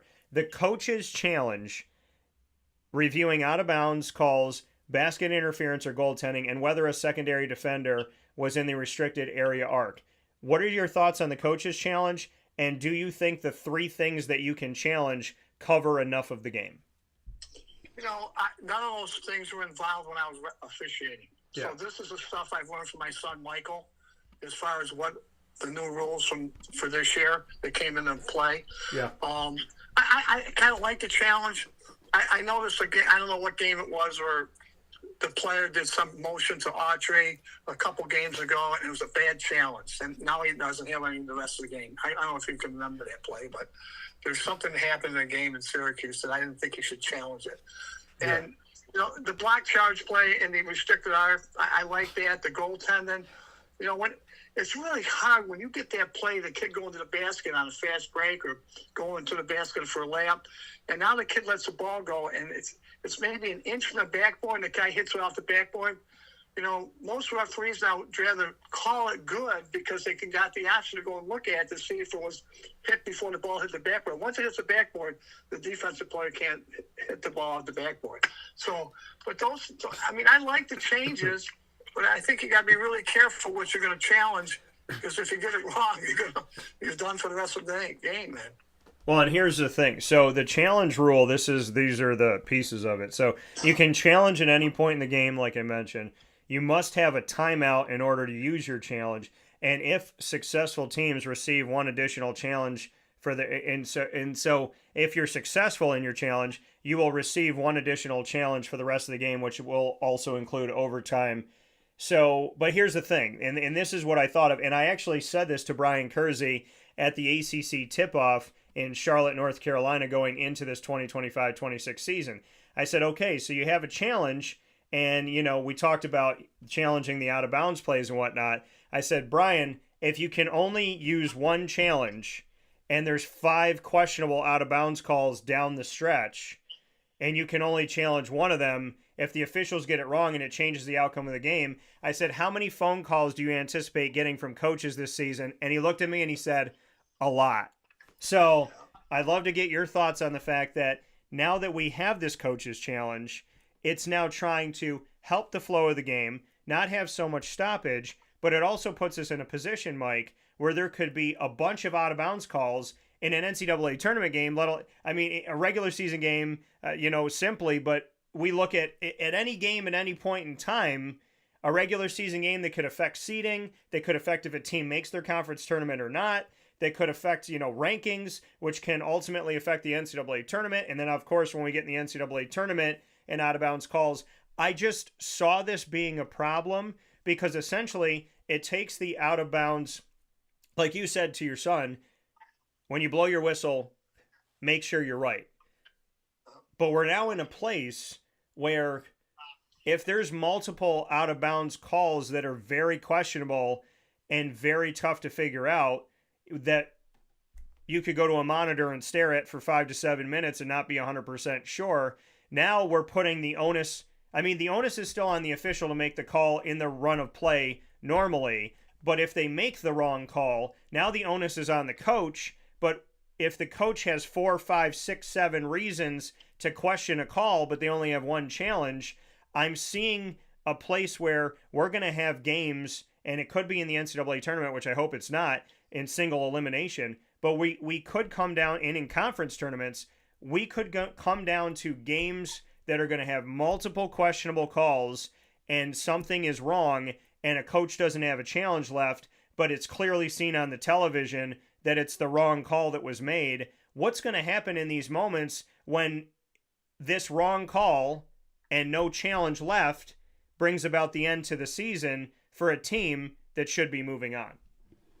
Yeah, what's going to happen is that I believe what you just brought up about the tournament is going to happen either a conference tournament or the NCAA tournament.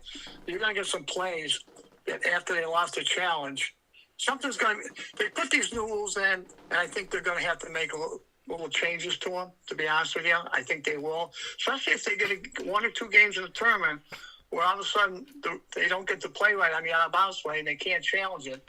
They're going to say, why can't we get – okay, we get a challenge during the regular part of the game. Why can't we get an extra challenge in overtime or something like that, you know? So I think there's going to be some tweaks to the new rules.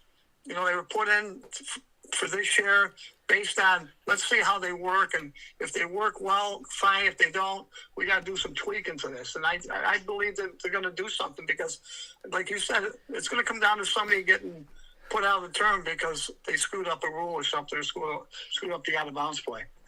Yeah, and I do want to make a note of this. The Coaches Challenge does not impact the NCAA officials' voluntary use of instant replay for timing mistakes, scoring errors, shot clock violations, 2-point versus 3-point field goal attempts, or flagrant fouls, as well as some other elements to it. It has to do with the ones we talked about, like basket interference, goaltending, restricted area, and, of course, out of bounds. Now, officials can initiate video reviews on basket interference or goaltending and restricted play or restricted arc plays in the last 2 minutes of the game and into overtime.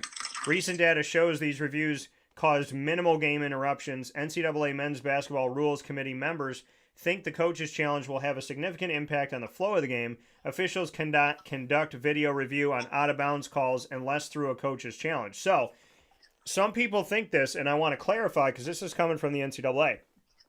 They said, Dan, you can, you know, the challenge is on the coach, but when there's 2 minutes left in the game or overtime, the officials can go back and look in and out of bounds.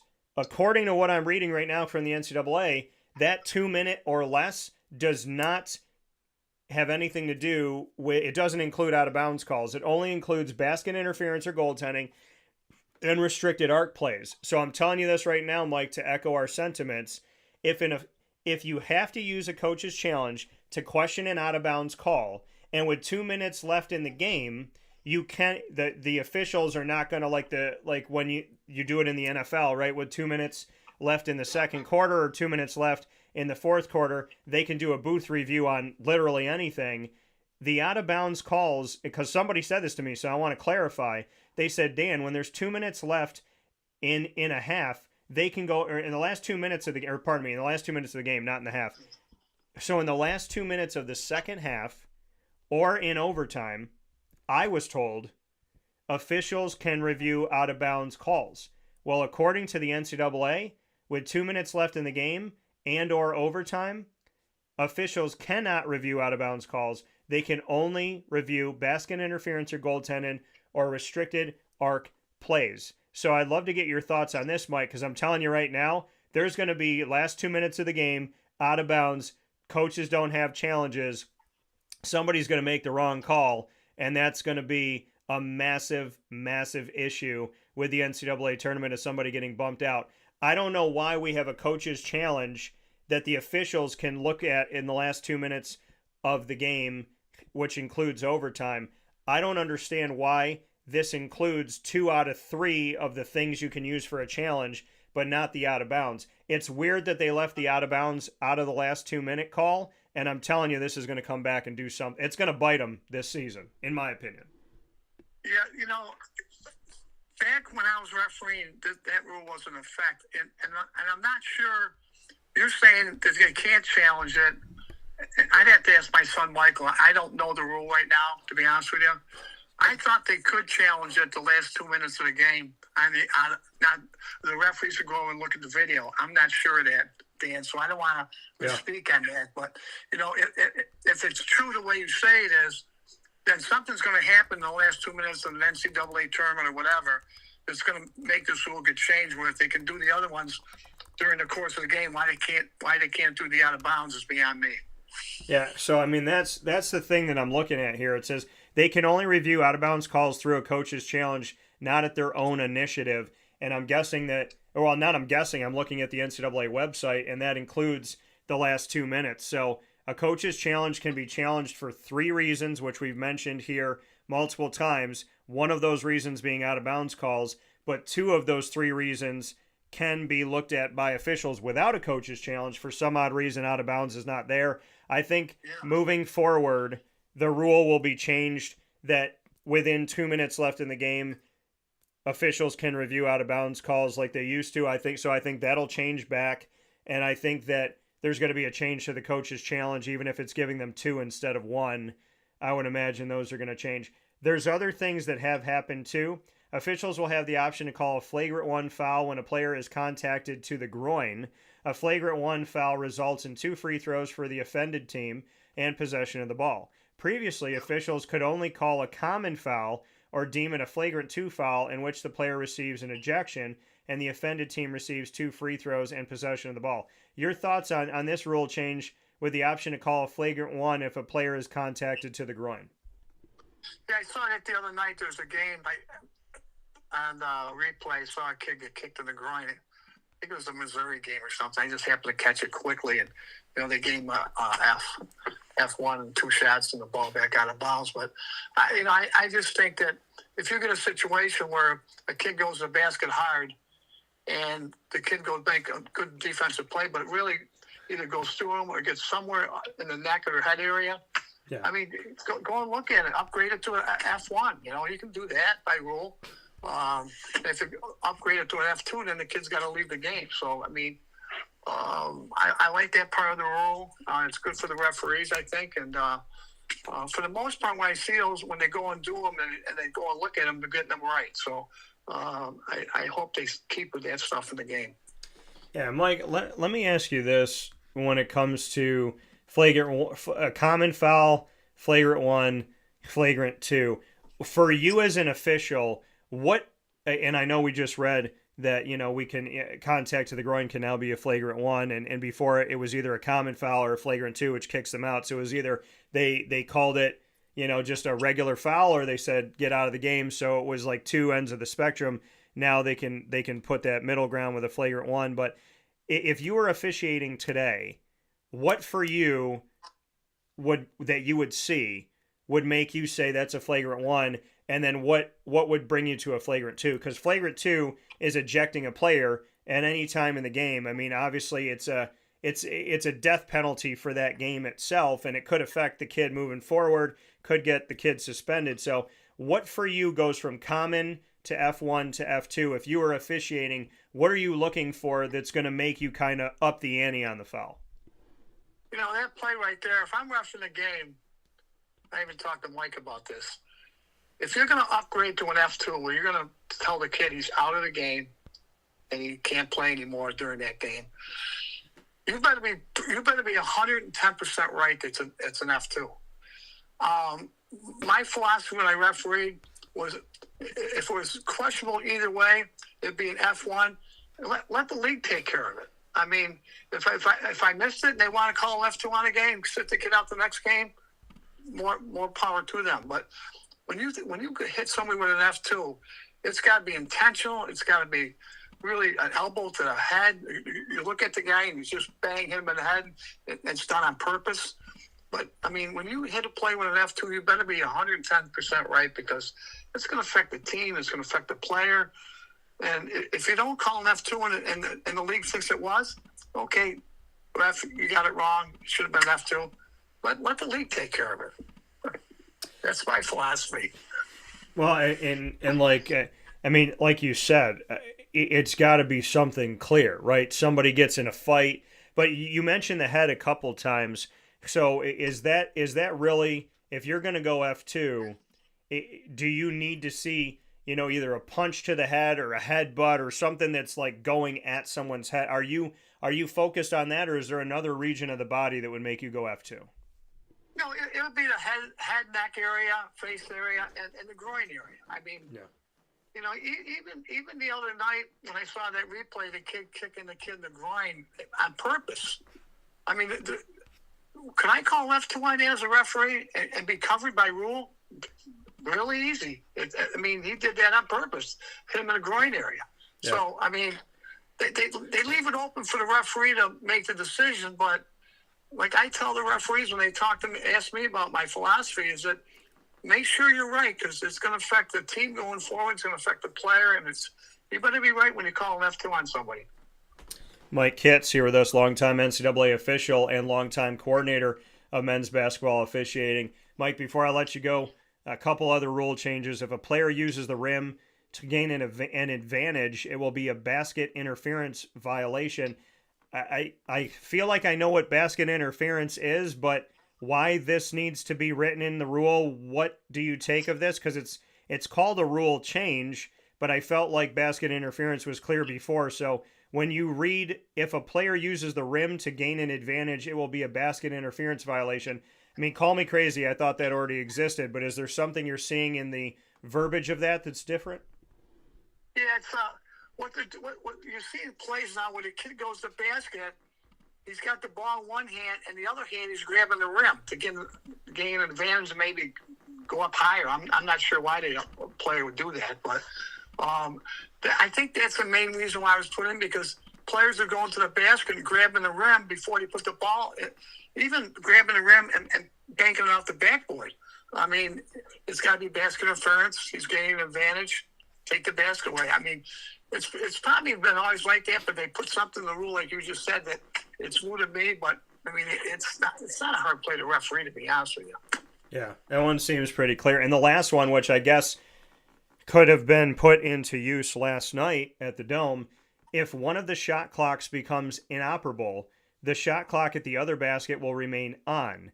Previously, both clocks would be shut off until both are operable. So your thoughts on this? If one shot clock, if I'm dribbling the ball and I'm going toward my basket and my shot clock turns off, but the one behind me is on, they say we leave that on now until instead of shutting them both off. I don't know how this helps the game though, because now I'm not looking at a clock that's telling me what's going on. So I'd love to get your thoughts, because if I'm dribbling down the court and the shot clock that turns off is the one I'm facing, but the one behind me is still on, that's kind of a disadvantage. I'd love to get your take. I just think it's a bad rule change. I mean, say for example, last night the shot clock that California is going to is the one behind them, and it's on, and they can't see it. I mean, here's a visiting team coming to play. Shut them both off, so neither team has an advantage. One team's going to have an advantage. Whoever came up with that one, it just shouldn't have happened. It's not right. When one's out, turn them both off. And you got enough stuff going on the bench with tablets on, iPads, and all that stuff going on the bench. You could have a kid stand up at the end of the bench and say, they're in a half-court set. Okay, we got 10 seconds left on the shot clock. I mean, I just don't think that's a good rule to leave one of them on. I don't know what the philosophy. I'm going to have to ask Chris Raston about the philosophy on that one.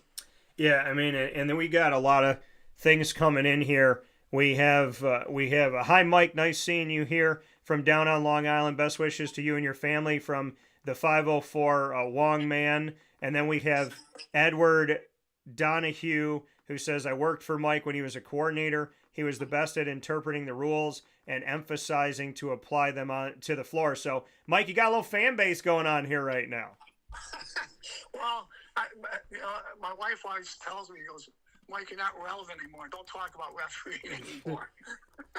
Well, I would say that that's not the truth. When I have a question, I go to Kitsy. I sit down with you. I sit down with Kersey, and I've sat down with you for so many years, and I always appreciate it. I do want to get your thoughts on something when I'm talking about Syracuse's game last night, because I didn't even know that this was a possibility. But I want to throw this to you, because this is sitting with me right now. They were talking about the end of the game. And I was in the post-game press conference, and Mark Madsen, I got to speak with him, the Cal coach, and of course I spoke with Syracuse coach Adrian Autry, who I've known for over a decade. And they were talking to Mark about the game and the uniqueness of things shutting off and the power, and this isn't working, and the score wasn't right, and the shot clock and the game clock and yada yada. So they were talking with him about all of that, and he said that the officials came up to him and said, Coach, do you want to finish the game? Like, do you want to finish the game or not? And then he answered yes. And they said, okay, we're going to go ask Adrian, see if he wants to finish the game. So I didn't know that was a thing, because I mean, what happens at the end? Is it null and void? Is it whoever, if they both say we don't want to finish the game, is it wherever the score is? So my question to you, Mike, in the officiating world is, in a unique situation, like all the digital and audio problems that were happening that affected people knowing the score and the game clock in the Syracuse-Cal game at the Dome this season, can you stop a game? Do they determine a winner? And what happens? Because Mark Madsen said that him and Adrian were both asked if they wanted to finish the game or not. So they had a choice to either say the game's over or the game continues.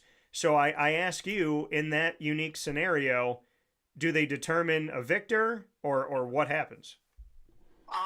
The only time I've heard situations where the referees go up to the two coaches, it happened to me a long time ago when University of Miami was in the Big East and they played at the Miami Arena. They had condensation on the floor, and the players were slipping all over the place. And we had to get coaches together because, I don't want to be responsible or liability if someone of his players tore his knee out or something like that. Yeah. But what they did back then was I bet you they had 10 people with mops and they would wipe the floor off. But I've never heard of anything with clocks I don't know if that's ever happened before, like it happened to Dome last night. So I'd have to call Clarence Armstrong and ask him about that situation. I don't know the answer to that one from last night, but I know one player could get hurt because of the floor being slippery and condensation.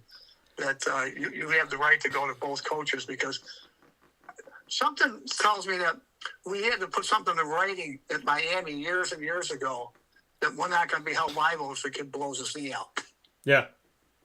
Yeah, no. I just thought that was weird that Mark said that him and Adrian were asked if they wanted to finish the game, because I'm like, well, then what the hell happens to the outcome of the game was what I was wondering. But before I let you go, Mr. Kitts, and I know you told me not to call you that, but I do that in a form of love because I've known you for a million years and I consider you a very good friend of mine. And listen, any official who's willing to talk to a broadcaster, you must have a good relationship. So, Mike, my question to you in closing is, we've talked about a lot of things here today, but has there been a moment or two this season about a play of something we haven't discussed that sits with you? Because I know that you have this incredible brain that's like the Matrix. So can you drum up a play or two from a game that either your son refed or you just were watching that really stuck out to you and you circled that and said, I think they got this wrong, or this is something that just really stuck with you? Mike had, a week ago, so Mike had, who did he have? He had Miami at BC. And Miami that guy's doing a great job at Miami, by the way. Yeah. But there's a play in front of Mike that the guy had the ball and it got tipped loose, and now the kid from BC reaches in, and as he reaches in, the kid picks up the ball, and now the shoulder hits the kid who's reaching in, okay? And the BC coach wanted an offensive foul, and I'm looking at the play, and so Mike he always calls me after the game, and before I could answer the play, he goes, Dad, I pulled that play up already, I was right. I'm going, geez, you pulled it up already? I go, your coach was upset with you. He goes, Dad, I got the play right. Next time I have him, I'll say something to him. But that was the first play I pulled up in the locker room when I got in there because I wanted to make sure I had it right. But back then the technology, when I was refereeing, I couldn't have done that. I mean, it's the way the kids operate now, it's just unbelievable how they pull up. And that was the first play he pulled up when he got in the locker room. I go, that's the only play I talked to him about. Yeah. So. Well, and it's amazing, and shout out to Mike Kitts Jr. and got to have Kitsy Jr. on the show as he's been here before. But Mike, as always, it's my pleasure to have you here on the show. I hope you enjoy Florida. You and I might get to cross paths in the very, very not too distant future, and if we do, I look forward to breaking bread with you once again. But I always appreciate your expertise, your time, and I would implore anybody to listen to this, not because it's my show, but because it's so informational every time we get to talk. So I always feel like I learned something, and learning it from somebody I consider a great friend is a true honor. So I appreciate you, as always.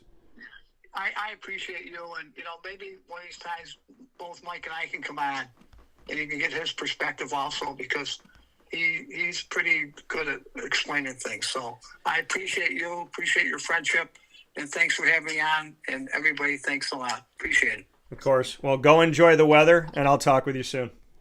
Okay, Dan. Thank you. Bye-bye. Take care, Mike. Coming from Mike Kitts once again here on Wake Up Call with Dan Tortora, where sports meets life. I mean, like that, you can't ask for better than that conversation. Like, I mean, anybody that was watching the Syracuse game live or on your television screen or your phone or whatever, your tablet, like, just that alone gave so much value to what I was watching live in the Dome, a few steps from the court itself, and knowing that. And the thing is, I can't tell you. I mean, Mike and I don't go through like, hey, this is what we're going to talk about, and this is what we're going to break down, and da da da. Like, when I brought up the Syracuse game, I didn't know if he watched it. So I mean, I can't tell you how many times God has been like, I got this. And I asked Mike to come on the show, and then I could pick any play, any game from anywhere, and somehow he watched it, somehow he knows what I'm talking about, and somehow he's prepared as if we wrote a script down that we never do. So I just want to thank Mike, and above Mike and I want to thank God, because these conversations are made into what they are, because somehow, some way, Mike and I are always thinking about, we're always like, I don't think I've ever named a game or a situation or something where he wasn't able to respond to it. And again, with an unscripted show and conversations that are happening in the moment while you're watching and listening to them, or if we have something pre-recorded, still something in the moment of me learning about somebody and them about me. It's such a wonderful blessing from God that I can take no credit for, that things just always seem to work out, make sense, and paths seem to cross in a way that I could not, and Mike could not, or any of my guests could have planned. So I want to thank the Almighty Lord for showing his power, his might, and that he's always in control. We'll take a step aside for a fast break here on Wake Up Call with Dan Tortora. We thank you, as always, for being inside the Great Lakes Honda City studios. Make sure you go to Great Lakes Honda City on 7140 Henry Clay Boulevard in Liverpool, New York for sales and service Monday through Saturday, and you can go online anytime to see their inventory of new and used vehicles. And remember, you can buy and lease from Great Lakes Honda City. Go to GreatLakesHondaCity.com.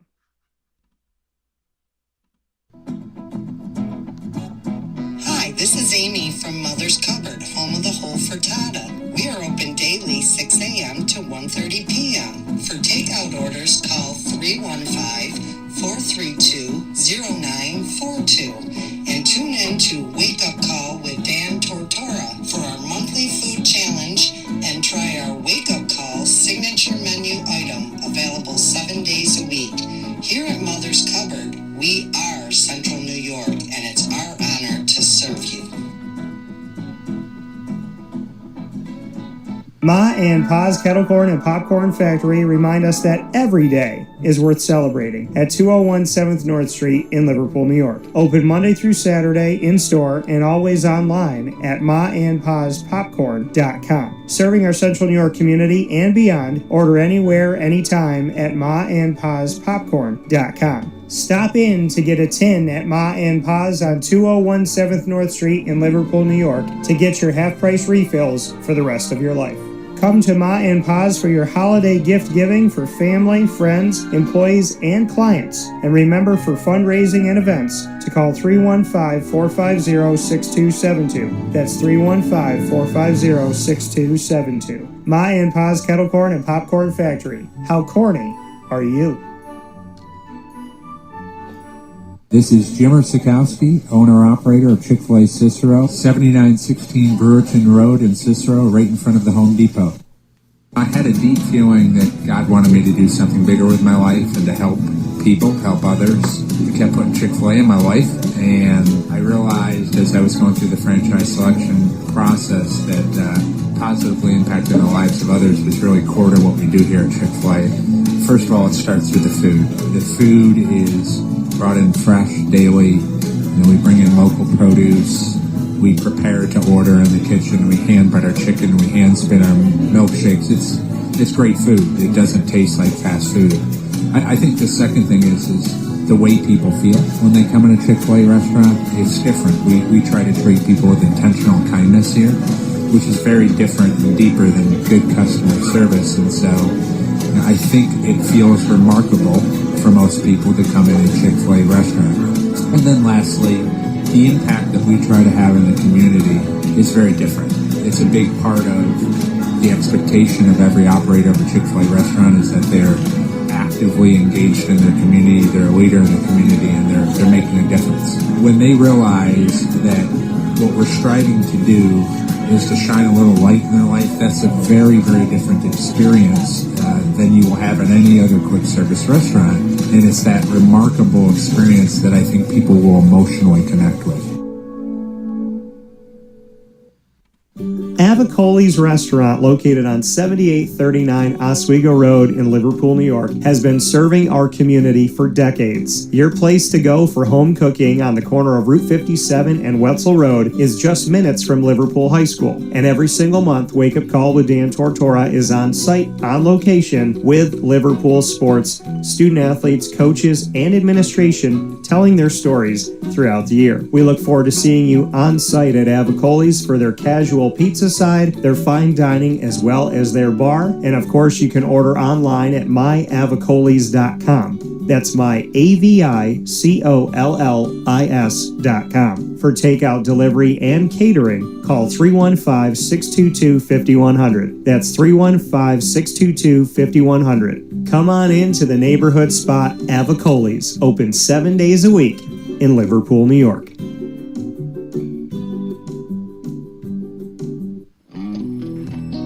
K9 Campground Dog Boarding is your home away from home for your furry-loving friends. Open 7 days a week with drop-off and pickup times in the morning and later on in the day and early evening. K9 Campground Dog Boarding is the spot to trust with your dog for short and long-term stays. Call 315-299-4013 for more information. That's 315-299-4013, and go to k9campground.com as well. That's K9, ground.com, where you will find all of the information on their different cabins, which include the classic cabin, executive cabin, grand cabin, and luxury cabin. K9 Campground Dog Boarding, where your dog will have indoor and outdoor areas as well as their own private cabin for any size, any breed, as well as dogs with different needs. Dog parents and dogs alike choose K9 Campground Dog Boarding. Isn't that right, Lily?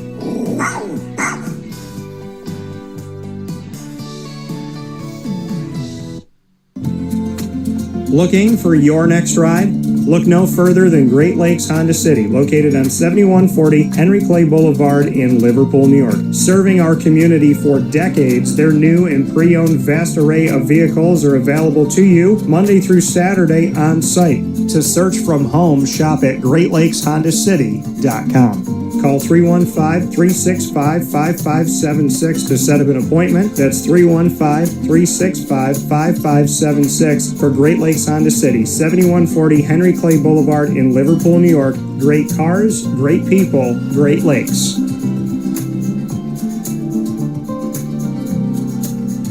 Honda City, 7140 Henry Clay Boulevard in Liverpool, New York. Great cars, great people, Great Lakes.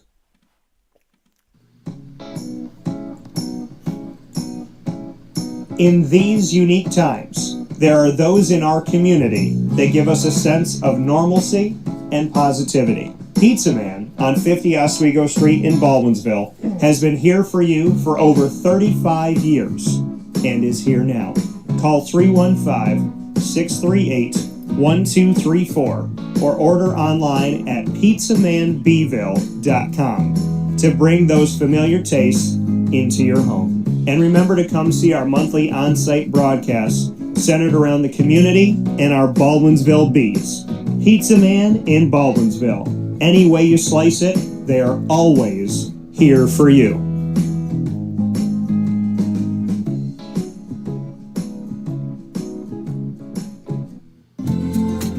Looking for your next ride? Look no further than Great Lakes Honda City, located on 7140 Henry Clay Boulevard in Liverpool, New York. Serving our community for decades, their new and pre-owned vast array of vehicles are available to you Monday through Saturday on site. To search from home, shop at GreatLakesHondaCity.com. Call 315-365-5576 to set up an appointment. That's 315-365-5576 for Great Lakes Honda City, 7140 Henry Clay Boulevard in Liverpool, New York. Great cars, great people, Great Lakes. Carvel DeWitt, it's what happy tastes like. Do you know why? Because we make ice cream. Creamy, rich, flavorful ice cream. Not yogurt or iced milk like some of our competitors. Ice cream. Fresh, by hand, daily. For the calorie conscious, we have something new for you. Our new Carvelite. Same great flavor, creaminess, and texture of our regular ice cream with only 35 calories an ounce. So whether you want an ice cream cake, flying saucer, dasher, carvalanche, hard or soft ice cream, we will satisfy your craving with our fresh, handmade regular or new Carvelite ice cream. Carvel DeWitt. It's what happy tastes like. The Wildcat Sports Pub in Camillus, New York is located on 3680 Milton Avenue in the Home Depot Plaza. It is your family-friendly sports bar and restaurant. Folks, some sports bars aren't family-friendly. Some family-friendly restaurants are not sports bars. The Wildcat Sports Pub in Camillus, New York is proud to be both. It is that marriage that you've been looking for years. The Wildcat Sports Pub is your home base for your sports bar and restaurant needs, games for the kids, indoor and outdoor activities, and enough things on the menu to come back every single week and get to try something new. They're open Sundays from noon to 8 p.m., Monday through Wednesday, 11 a.m. to 11 p.m., and Thursday through Saturday from 11 a.m. to midnight. For reservations and party information, call 315-487-2222 for the Wildcat family-friendly sports pub and restaurant.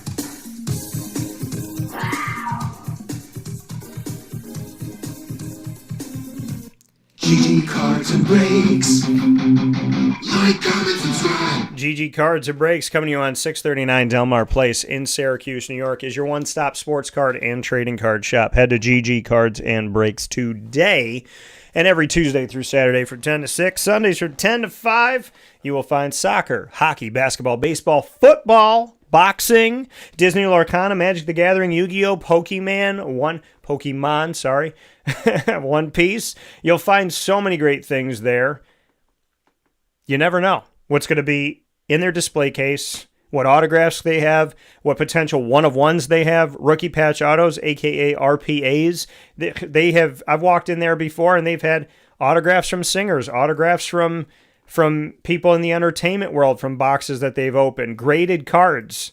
So many awesome things at GG Cards and Breaks, be it a single, a pack, a box. You can go in there, look in the display case, and buy something that you're looking right at, and you say, I know what I'm getting.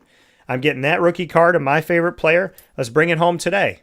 Or you can open up a pack or a box and not know what you're going to get. I like to do a little bit of both.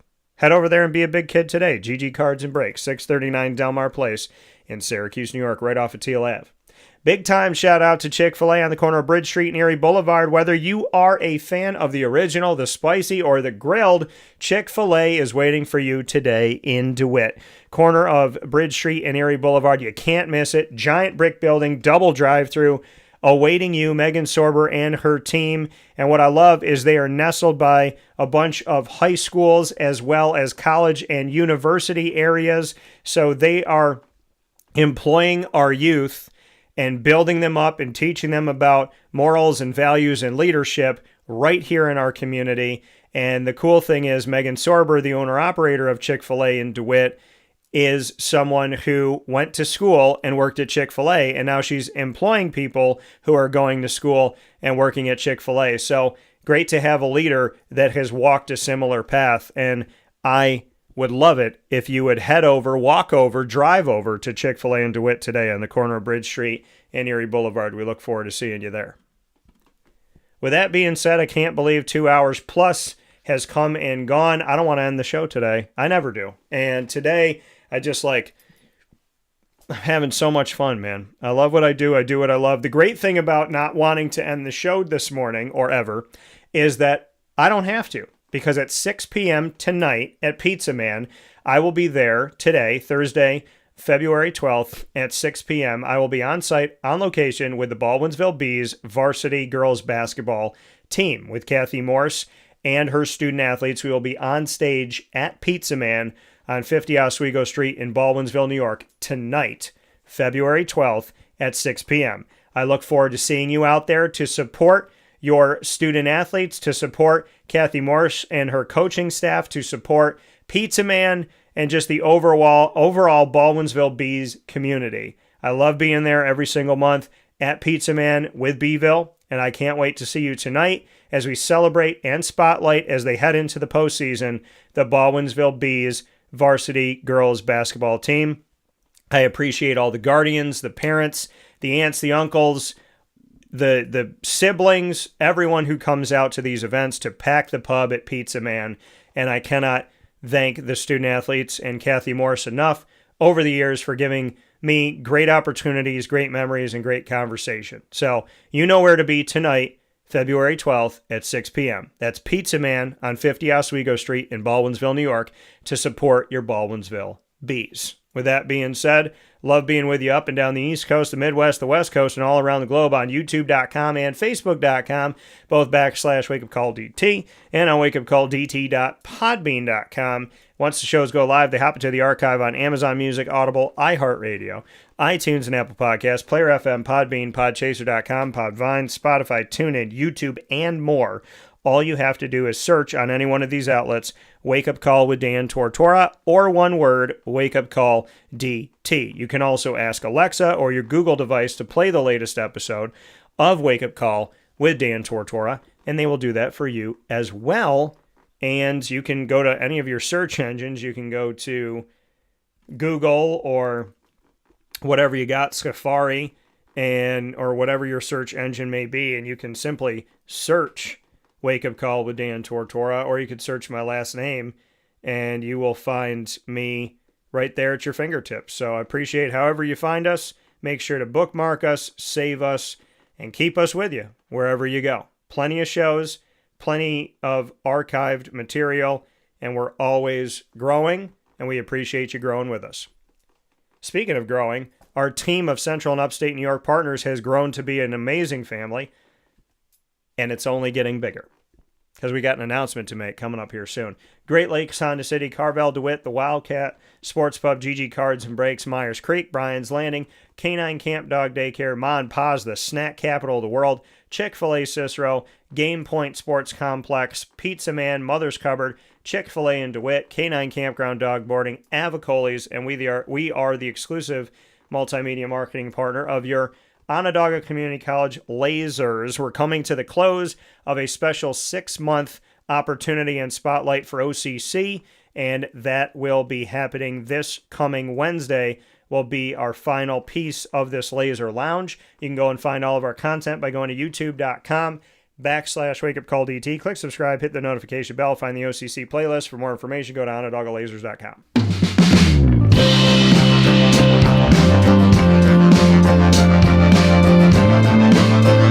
The Binghamton University Bearcats are exclusive multimedia marketing partners with Wake Up Call with Dan Tortora. Find your Bearcats every Tuesday during Bearcat time as we hang out here on Wake Up Call with Dan Tortora, where sports meets life with their student athletes, coaches, administration, and alumni.